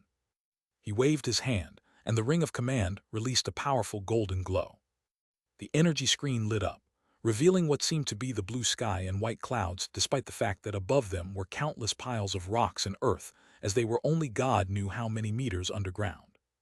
"Take off," Bai Zemin commanded in a loud voice. Rumble! The engine started up. The mighty battleship that had been silent for countless years was finally starting to move again. Chapter 707, Triumphant Return, Part 4. The light in the command room grew brighter as the main engine of the Sky Destroyer roared for the first time in a long time, but the illumination did not grow to the point of becoming obtrusive. "Wow, so I can actually delegate more people to help me control this thing." Bai Zemin began to talk to himself as a large amount of information flooded his head. The Sky Destroyer simply had too many functions. Although Bai Zemin's brain was strong and fast enough to process a large amount of information in a matter of seconds, he was, at the end of the day, a first-order existence. Considering that he was piloting a battleship capable of massacring fourth-order existences with its strongest weapon, it was already a miracle that Bai Zemin's head didn't explode. In fact, if the Sky Destroyer was in its optimal condition, it was hard to say whether Bai Zemin would still be able to sit comfortably in the seat of the ship's commander. The amount of information that would flow into his mind would be overwhelmingly higher, and a great part of that information would be too heavy. Although it was still necessary to find the right and trustworthy people for the task, the fact that Bai Zemin could take several men to divide the tasks was a great relief to him, not only mentally, but also in the middle of the battlefield. There would be more than a few times when Bai Zemin would have to personally be on the battlefield leading. Therefore, he might not have time to control the Sky Destroyer depending on the circumstances. Besides, it was hard to be attentive to the functions of the battleship, dodging attacks with such a large shell, detecting enemies, anticipating their movements, aiming and attacking accurately, etc. Rumble! The battleship began to tremble, and the giant magic circle suddenly glowed. Under the shocked eyes of the few people who with Bai Zemin's permission stayed in the command room, the ground beneath their feet disappeared. Whoa, is this a virtual map or something? Chen He looked at the scene under his feet in amazement. Shangyu and Bingzu noticed that the map view seemed to be a few thousand feet above the ground. There were mountains, forests, and even some mutant beasts could occasionally be seen running around, which meant that the map was actually a kind of live video display. What kind of strange function is this? Nangong Lingxin was shocked, as this was the first time she had seen something like this. She hadn't even seen something similar in movies. After the Sky Destroyer's main engine is turned on, the battleship automatically unlocks a function that bestows two types of views that can be changed at will by the commander of the ship. Bai Zemin explained as he sent several mental commands, and the Sky Destroyer moved accordingly. The Sky Destroyer has two views of 180 degrees each. One of them allows you to see everything from the sky at 5,000 meters high with the battleship as the center, while the other is from the bottom, with 20,000 meters below with the ship as the center.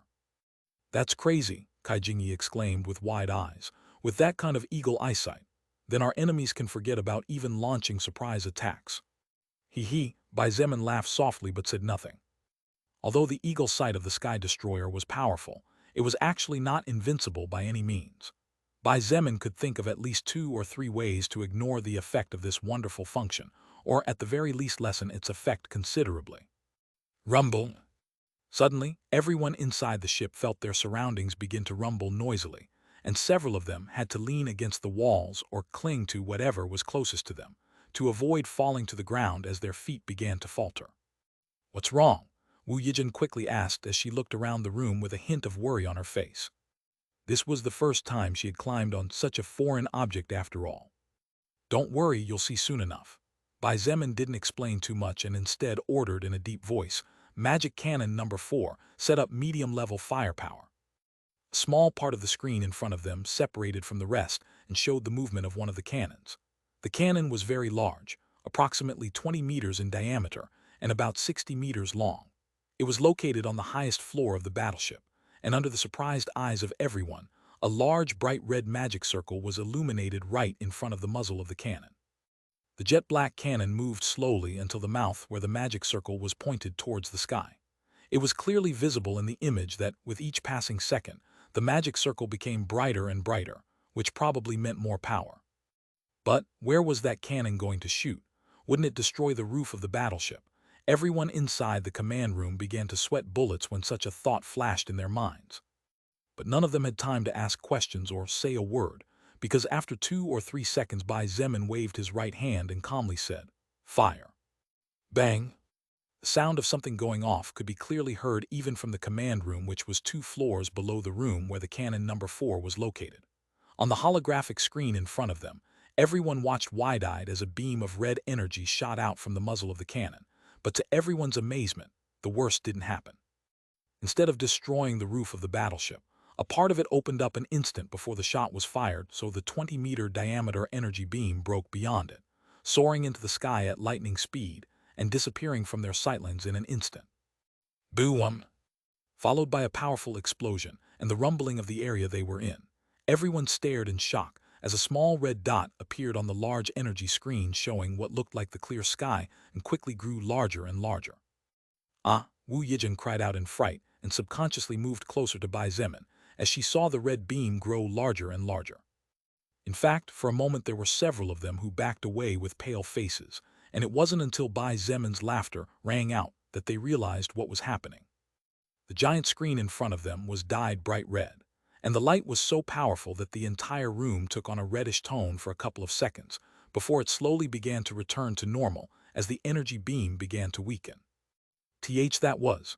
Liang Jing was so panicked that for a moment he apparently forgot to cough. The eagle-eye view of the Sky Destroyer currently allows us to see from an altitude of approximately 5,000 meters. We are currently approximately 3,000 meters underground, just inside and below one of the mountains near the 5 silver pagodas. Bai Zemin calmly explained, as he controlled the battleship to ascend slowly out of fear of hitting something. The cannon from before was one of the secondary cannons, and they have an approximate range of 300 kilometers in the mid-level before their power begins to decay rapidly. What you witnessed before was the energy beam flying into the sky. 300 kilometers range. It didn't seem like a big deal when you compared it to the weaponry of the current era. Some missiles even had the ability to cross continents at the speed of sound. However, when each and every one of them observed the result of the shot from the cannon before, none of them felt that the power of the cannon was lacking, and actually felt that it was simply bone-chilling, to say the least. The Sky Destroyer that had been soaring all this time at controlled speed finally seemed to reach the exit door. Of course, the exit door was actually the peak of one of the many mountains that surrounded the mountain range around the 5 silver pagodas. My God!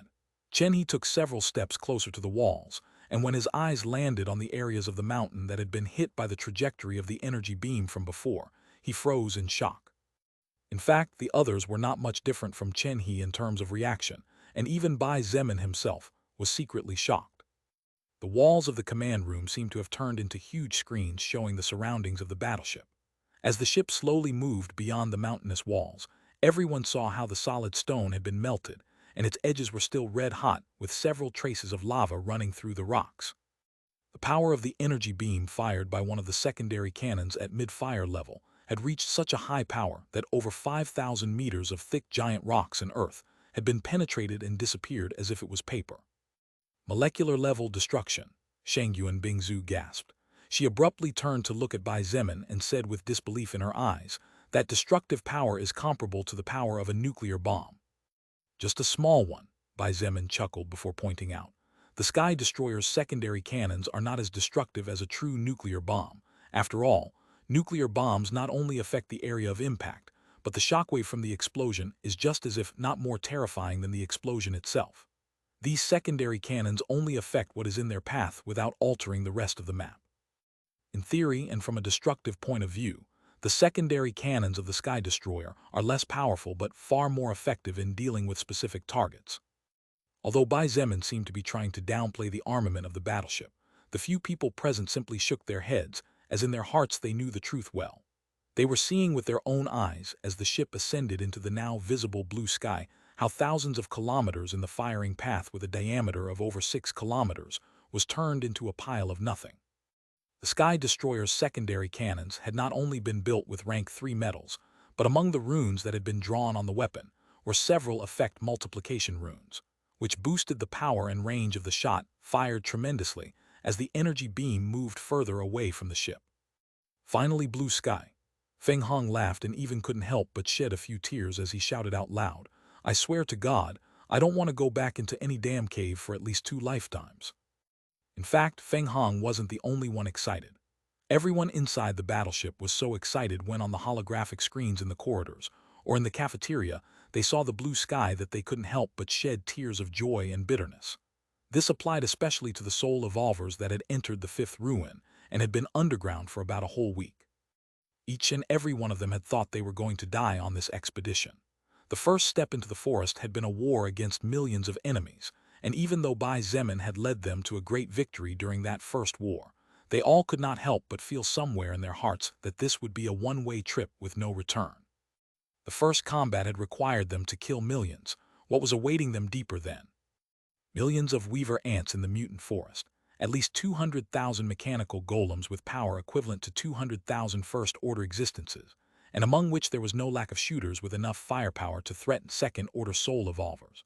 Around 30,000 golden golems whose power was equivalent to that of second-order existences survived a confrontation against a fourth-order existence. Some of them fought for days against millions of weaver ants, among which there were first-order, second-order, and even third-order weaver ants. The fact that approximately 75% of all those who arrived were still alive was simply unthinkable, a miracle that no one expected to happen. But they had survived. No, they had not just survived. Each of them had contributed their little grain of sand to achieve victory after victory. Now they could all go home with their heads held high, rewards, praise, honor. They would have it all thanks to the fact that they had risked their lives interned inside a mountain range for almost half a month. If this isn't a triumphant return, then what is one? Sun Ling shook her head as the battleship came to a halt after reaching 20,000 feet in altitude. Let's return, let's go home. Bai Zemin waved a hand in excitement to see his family. The Sky Destroyer began to accelerate in a northwesterly direction, slowly gaining speed, until it soon became a flash of bright light that disappeared into the distant horizon. Chapter 708, Godlike. Back to the base, where the Chinese Renaissance faction that Wu Keqian had established with a lot of effort, planning, risks, and even at the sacrifice of his future was located. Things had not been quiet at the base for the past 3 days. The air seemed heavy, and the atmosphere dark. The survivors could feel the pressure of the atmosphere every time they left their homes. Armed soldiers began to patrol more frequently. The security became tighter to the point that even hunting parties were forbidden to leave the base before the identity of each, and every member was corroborated by the high command themselves. The number of military vehicles with soul evolvers roaming the streets practically tripled, and the rule application force was strengthened to the point that all survivors were scared to death to even leave their homes unless it was really necessary. 3 days ago, a drunken man began to shout threats in the streets and insulted a police officer. This type of behavior was usually punishable by imprisonment for several years according to base rules. However, the officer who was about to learn the man seemed to receive some kind of order as he immediately stopped and without hesitation shot him directly in the head, ending his life on the scene. The police officer fired several shots skyward and shouted, "From this day forward, anyone who dares to cause a disturbance will be executed on the spot regardless of social or economic position." Similar events occurred a couple of times more during the last 2 days, and finally everyone stopped trying to cause problems. Even some minor gangs seemed to be on the verge of dissolving. All the survivors looked towards the privileged area, that area they all wanted to get into someday. Beyond those high walls were the only people who knew what was really happening. The privileged area, government building. Inside a large room, seated around a large round table, a group of about 7 or 8 people were gathered and were currently in the middle of a discussion as they read the reports in front of them. Usually the number of people present would be more. However, people like Feng Hong, Huang Tian, Teng Hua, Liang Jing, Ziya, and Sun Ling were not present as they had been sent on the expedition team. "Leader Wu, I know it's not hard to accept, but I'm afraid it's best to be prepared for the worst." A middle-aged man with several gray hairs in his hair sighed as he looked at the person sitting in front of him. The man's name was Hong Zhen, and he dominated approximately 60% of the trade within the base. It was no exaggeration to say that a great part of the economy was under his control, and trade could come to a halt or suffer terribly with just a few words from him. Everyone looked at Wu Keqian with complicated eyes, and several sighs echoed inside the hall. Wu Keqian said nothing. He continued to stare at the sheets of paper in front of him while his hands tousled his hair. His current appearance was quite a mess as he had not slept for several days and had not even managed to find the motivation to take a proper bath. Bang! A bang suddenly resounded inside the room, and except for Wu Keqian and Sun Yun, everyone else jumped in their seats as they looked with some trepidation at the person sitting in the seat closest to the door. This person was Bai Delan, father of Bai Zemin. The name Bai Zemin was currently known by everyone in the privileged area of the base, and there were even rumors beginning to spread about him. An intrepid young man who had openly defied practically all the supreme leaders of the establishment, however, unlike what everyone would expect, this person named Bai Zemin came out perfectly alive and kicking after slapping and half disabling the son of the base's second in command. Everyone began to wonder what kind of person this Bai Zemin was, and therefore all kinds of rumors began to spread around. However, it was a fact that since the higher-ups did not disprove the rumor, then this person called Bai Zemin was definitely not a small role. Bai Delan looked at the middle-aged man who had just spoken and said in a deep voice, "Sr. Hong, are you suggesting that the team sent on the reconnaissance mission was annihilated?" Hong Zhen looked at Bai Delan with complicated eyes, and after a few seconds he sighed. "Hi, Delan, I know that your son and daughter were among the team members who were sent on this mission, and I understand your pain because I lost my daughter during the early days of the apocalypse. However, as you just said, the mission they were sent on was a recon mission. Let's be honest here, what kind of reconnaissance mission does it take 11 days to complete?" Hong Zhen's words made a lot of sense, and 4 of the 8 people in total could not help but nod as they looked at Bai Delan, Wu Keqian, and Sun Yun with complicated emotions, as the 3 men had family in the scouting team. Bai Zemin's mission was not to obtain treasures or anything like that. What he had to do was to lead the team to the 5 silver pagodas, and see if they could find the reason why the structures were still intact when in theory they should have collapsed during the expansion of the world. Even after 11 days, almost half a month, the team had not returned. Not to mention the fact that about a week ago flashes of fire and lightning could be seen in the distance glowing in the night sky that alerted everyone, precisely from the location where the 5 silver pagodas stood. My son is not dead, and if he is not dead then I doubt the team was destroyed. Probably the situation turned out to be more complicated than we all expected, and that's why they haven't returned even after several days. Bai Delan said with a voice filled with conviction that surprised everyone. Even Wu Keqian raised his tired eyes from the documents to look at him, with a strange sparkle flashing in them. Sun Yun looked at Bai Delan and said in a cold voice, "How are you so sure of that? Just because of your fatherly faith?" To be honest, Sun Yun was feeling very conflicted at the moment. On one hand, he wanted nothing bad to have happened to the scouting team, since there was his younger sister Sun Ling and his niece Wu Yijin whom he loved dearly. However, a part of Sun Yun hoped that everyone had died there, especially Bai Zemin and Meng Qi. This was because Sun Jai, Sun Yun's only son and direct relative, was currently half paralyzed after Bai Zemin brutally beat him that night 12 days ago. Although Sun Jai was alive, half of the right side of his body had been paralyzed, and even speaking was difficult for him. If not for the healing pill Wu Keqian had given him, Sun Yun was sure that his son would definitely be dead right now. "It's not about parental faith." Bai Delan looked at him and calmly replied, "I have my reasons. You all don't need to ask too much since there is no way for me to answer temporarily." Hearing his words, Sun Yun and the others simply shook their heads. Wu Keqian's eyes even flashed disappointment, and he lowered his head again to try to find a mistake in the reports he received. Bai Delan just shook his head and leaned back in his seat, without speaking any more as he saw that no one believed him. In fact, Bai Delan was sure that his son was still alive, and if Bai Zemin was still alive, then the rest of the team should be relatively well since Bai Delan knew perfectly well how proud his son was. As for why Bai Delan was so sure, it was naturally not out of paternal faith or the blind desire of a father wanting his children to live. Hidden in the invisible space without anyone noticing her presence, just a step behind Bai Delan, a great beauty with golden hair and emerald eyes watched the people inside the hall with eyes as cold as the edge of a dagger. This person was precisely Evangeline, who had been mobilized by Bai Zemin to protect his family. She was one of the many trump cards that Bai Zemin had prepared to ensure the safety of her mother and father, who were being left at the base after he offended some people. Now that Bai Zemin had reached an agreement with Wu Keqian, he did not need to fear that the Chinese Renaissance would attack his transcendent faction. Of course, it wasn't that Bai Zemin blindly trusted Wu Keqian's word, but that with Wu Yijin and Sun Ling at his side, there was no way Wu Keqian would do something stupid enough to endanger the lives of his daughter and wife.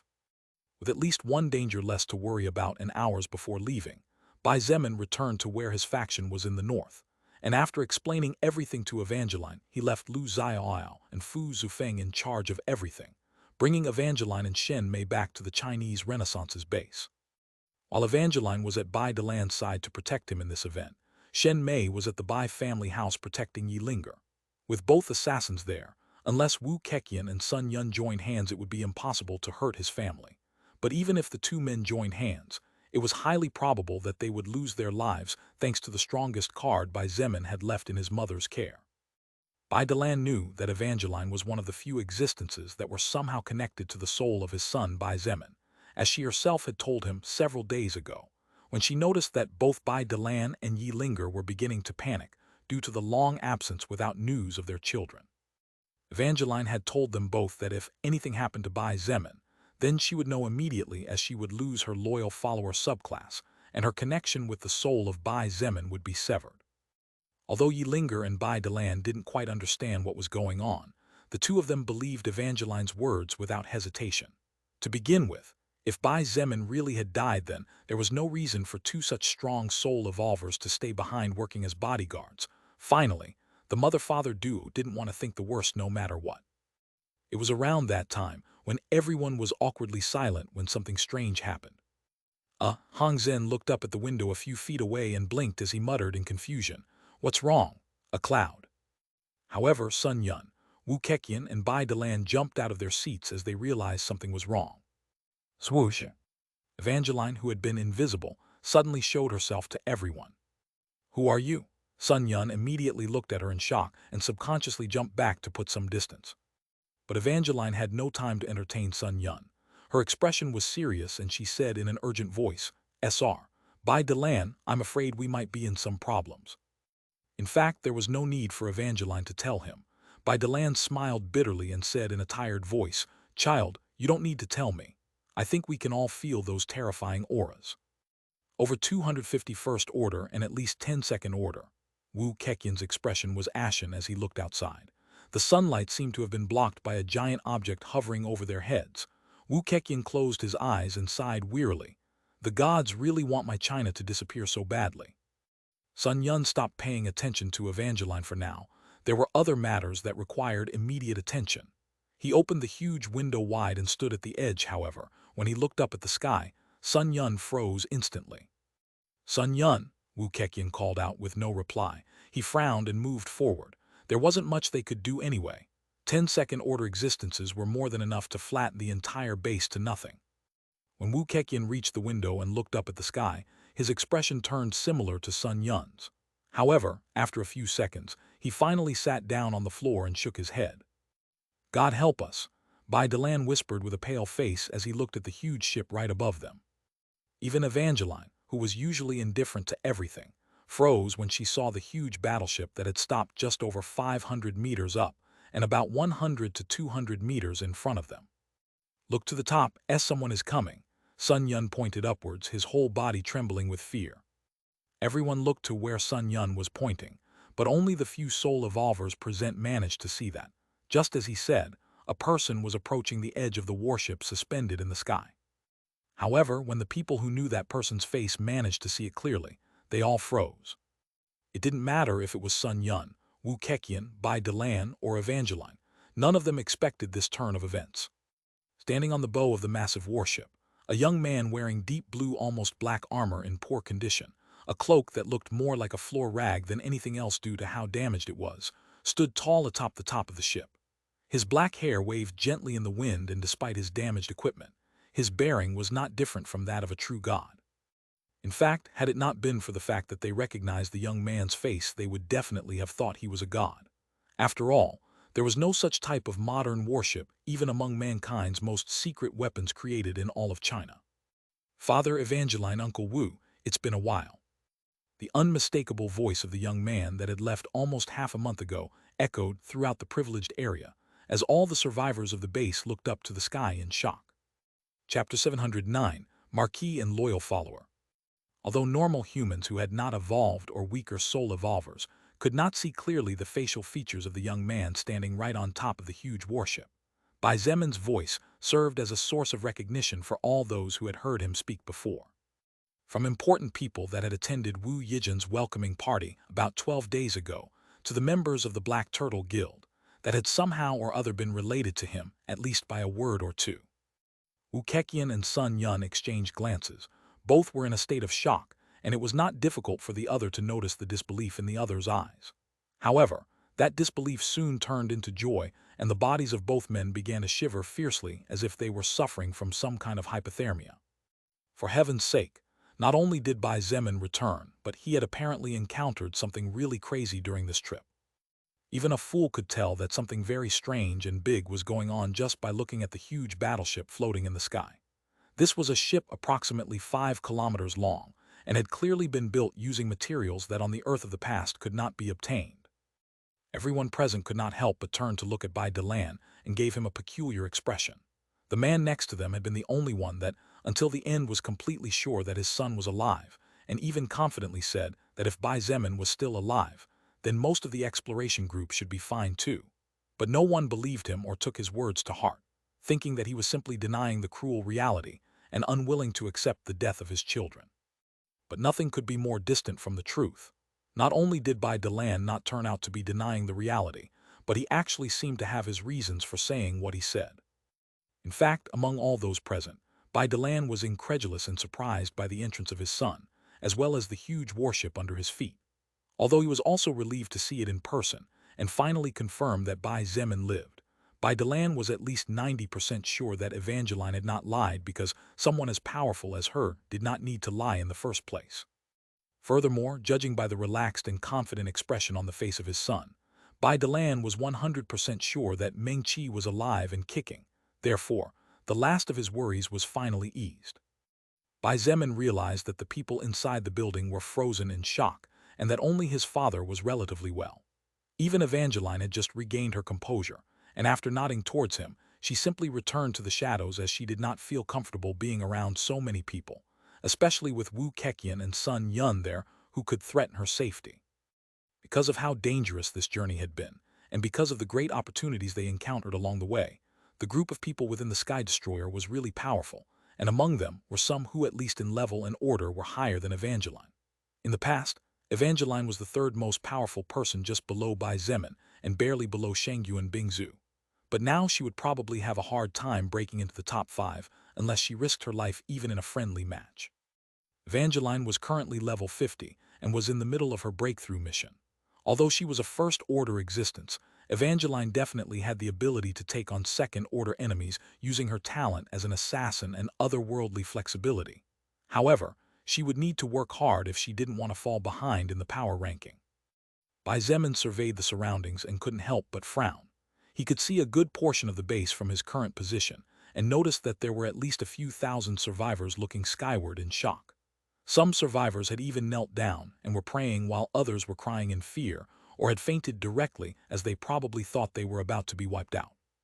Bai Zemin looked back and said in a deep voice, "Aunt Sun, could you please tell me where I can park this thing?" He could not leave the Sky Destroyer floating there, or the number of heart attacks would reach an all-time high by the end of the day. In addition, the warship continued to expend energy no matter how little it might be since all the engines were on, and the function that allowed it to levitate was active at all times. Bai Zemin could not afford to waste energy pointlessly, and that was precisely why he entered the base with the battleship just like that. "You want to park this thing?" Sun Ling was out of everyone's line of sight, a few steps behind Bai Zemin. She looked at him not knowing whether she should laugh or cry. Did he think this giant warship was a car or a bike that could be casually parked? Sun Ling thought hard, and after a few moments, she suggested the first thing that came to her mind.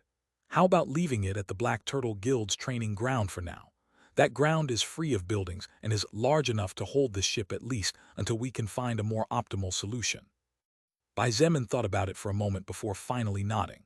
The Black Turtle Guild's premises was heavily guarded by military and soul evolvers, whose funds were definitely confirmed by Wu Keqian beforehand, so it should be fine for now. "Uncle Wu, father, SR, son, Evangeline, see you at the Black Turtle Guild training camp. I hope you temporarily forbid entry to the other guild members." Bai Zemin's voice once again broke from the sky. Although he wasn't shouting, his voice was loud and powerful enough for most of the residential area in the privileged area to hear him. "Oh, okay," Wu Keqian nodded vigorously, finally managing to snap out of the stupor he was in.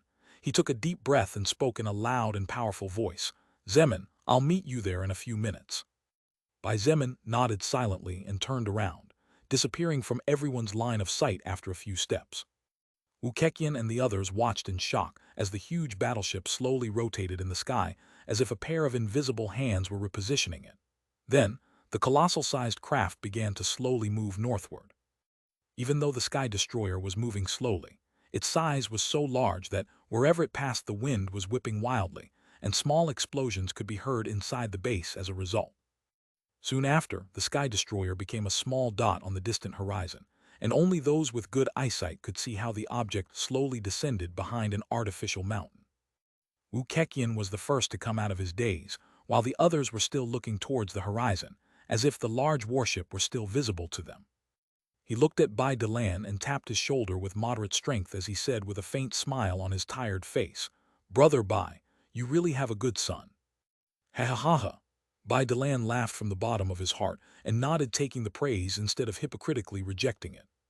He was incredibly proud of his son and his accomplishments. Unlike his wife Linger, Bai Delan believed that all men who wished to achieve great things in the future were destined to suffer many setbacks in their lives. It was impossible to avoid them, and only by overcoming them could a man rise above the rest. His son, Bai Zemin, had definitely suffered a lot to get to where he was now. However, the position Bai Zemin had at this moment, and the position he will have in the future if he continued like this, would be so magnificent that millions of men would envy him and could only look up. "Come on, let's go meet them." Wu Yijin's father didn't even pause for an instant, as he soon turned into a flash of green light, disappearing in moments from everyone's line of sight. Sun Yun and Bai Delan followed soon after, with Bai Delan being the slowest. However, Sun Yun was secretly surprised as he looked over his shoulder and could see the man who was barely a level 47 existence following not far behind. Bai Delan was a warrior with high strength and stamina, but his agility was slow according to Sun Yun's memories. How had he suddenly become faster? Sun Yun naturally saw the flashes of blue lightning crackling around the body of Bai Delan, but it was impossible for that to be the only reason for his current agility. Sun Yun had no way of knowing that with Bai Zemin's full support, Bai Delan had obtained skills of all sorts that, somehow or another, helped boost his agility. Among these skills was lightning movement, of course. Evangeline was invisible, following Bai Delan closely as his guardian ghost. Until Bai Delan was in front of Bai Zemin, her protection mission would not be finished. A few minutes later, the group finally arrived at the distant training ground used by the Black Turtle Guild members. This place was within the privileged area, but away from the residential area, as the shockwaves from the confrontation between First-Order existences were not something that could be casually ignored either. Wu Keqian and the others froze in their tracks when they finally got to see the huge battleship more closely this time. The height of the battleship was already colossal at 500 meters, but its length was simply out of this world. A U.S. military supercarrier was about 400 meters long, but the monster before them was about 5,000 meters long. There was no room for comparison at all. The golden words "Sky Destroyer" was especially striking amidst the jet-black color of the ship. Meanwhile, the cannons installed on top looked especially terrifying. Wu Keqian and the others felt as if they were facing a legendary monster instead of a machine.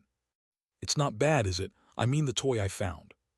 A playful voice sounded from above, and when the group that had just arrived raised their heads, they saw Bai Zemin looking down at them from high above. He chuckled and waved his hand as he calmly said, "Come up here, I'll give you a tour." Wu Keqian and Sun Yun exchanged glances before nodding. The two stomped the ground, and in a moment they soared a little over 500 meters before landing right on top of the battleship. Bai Delan wasn't much slower either, as only moments later he caught up with them, and Evangeline finally appeared before everyone's eyes again, finally feeling comfortable in Bai Zemin's presence. Wu Keqian and Sun Yun had intended to look around, but when their feet touched the top of the Sky Destroyer they froze, as they saw the group of approximately 450–500 people standing behind Bai Zemin. Weren't all of these practically the entire team that had been sent on the expedition 11 days ago? The two could not believe it. They could not believe that approximately 70–75% were still alive. More importantly, all the soul evolvers had become tremendously more powerful compared to 2 weeks ago, and the soldiers were carrying futuristic-looking weapons they had never seen before in their lives, looking especially flashy and brave. As Sun Ling, Wu Keqian looked at his wife in shock as she was the closest to him at the moment, only a few steps behind Bai Zemin.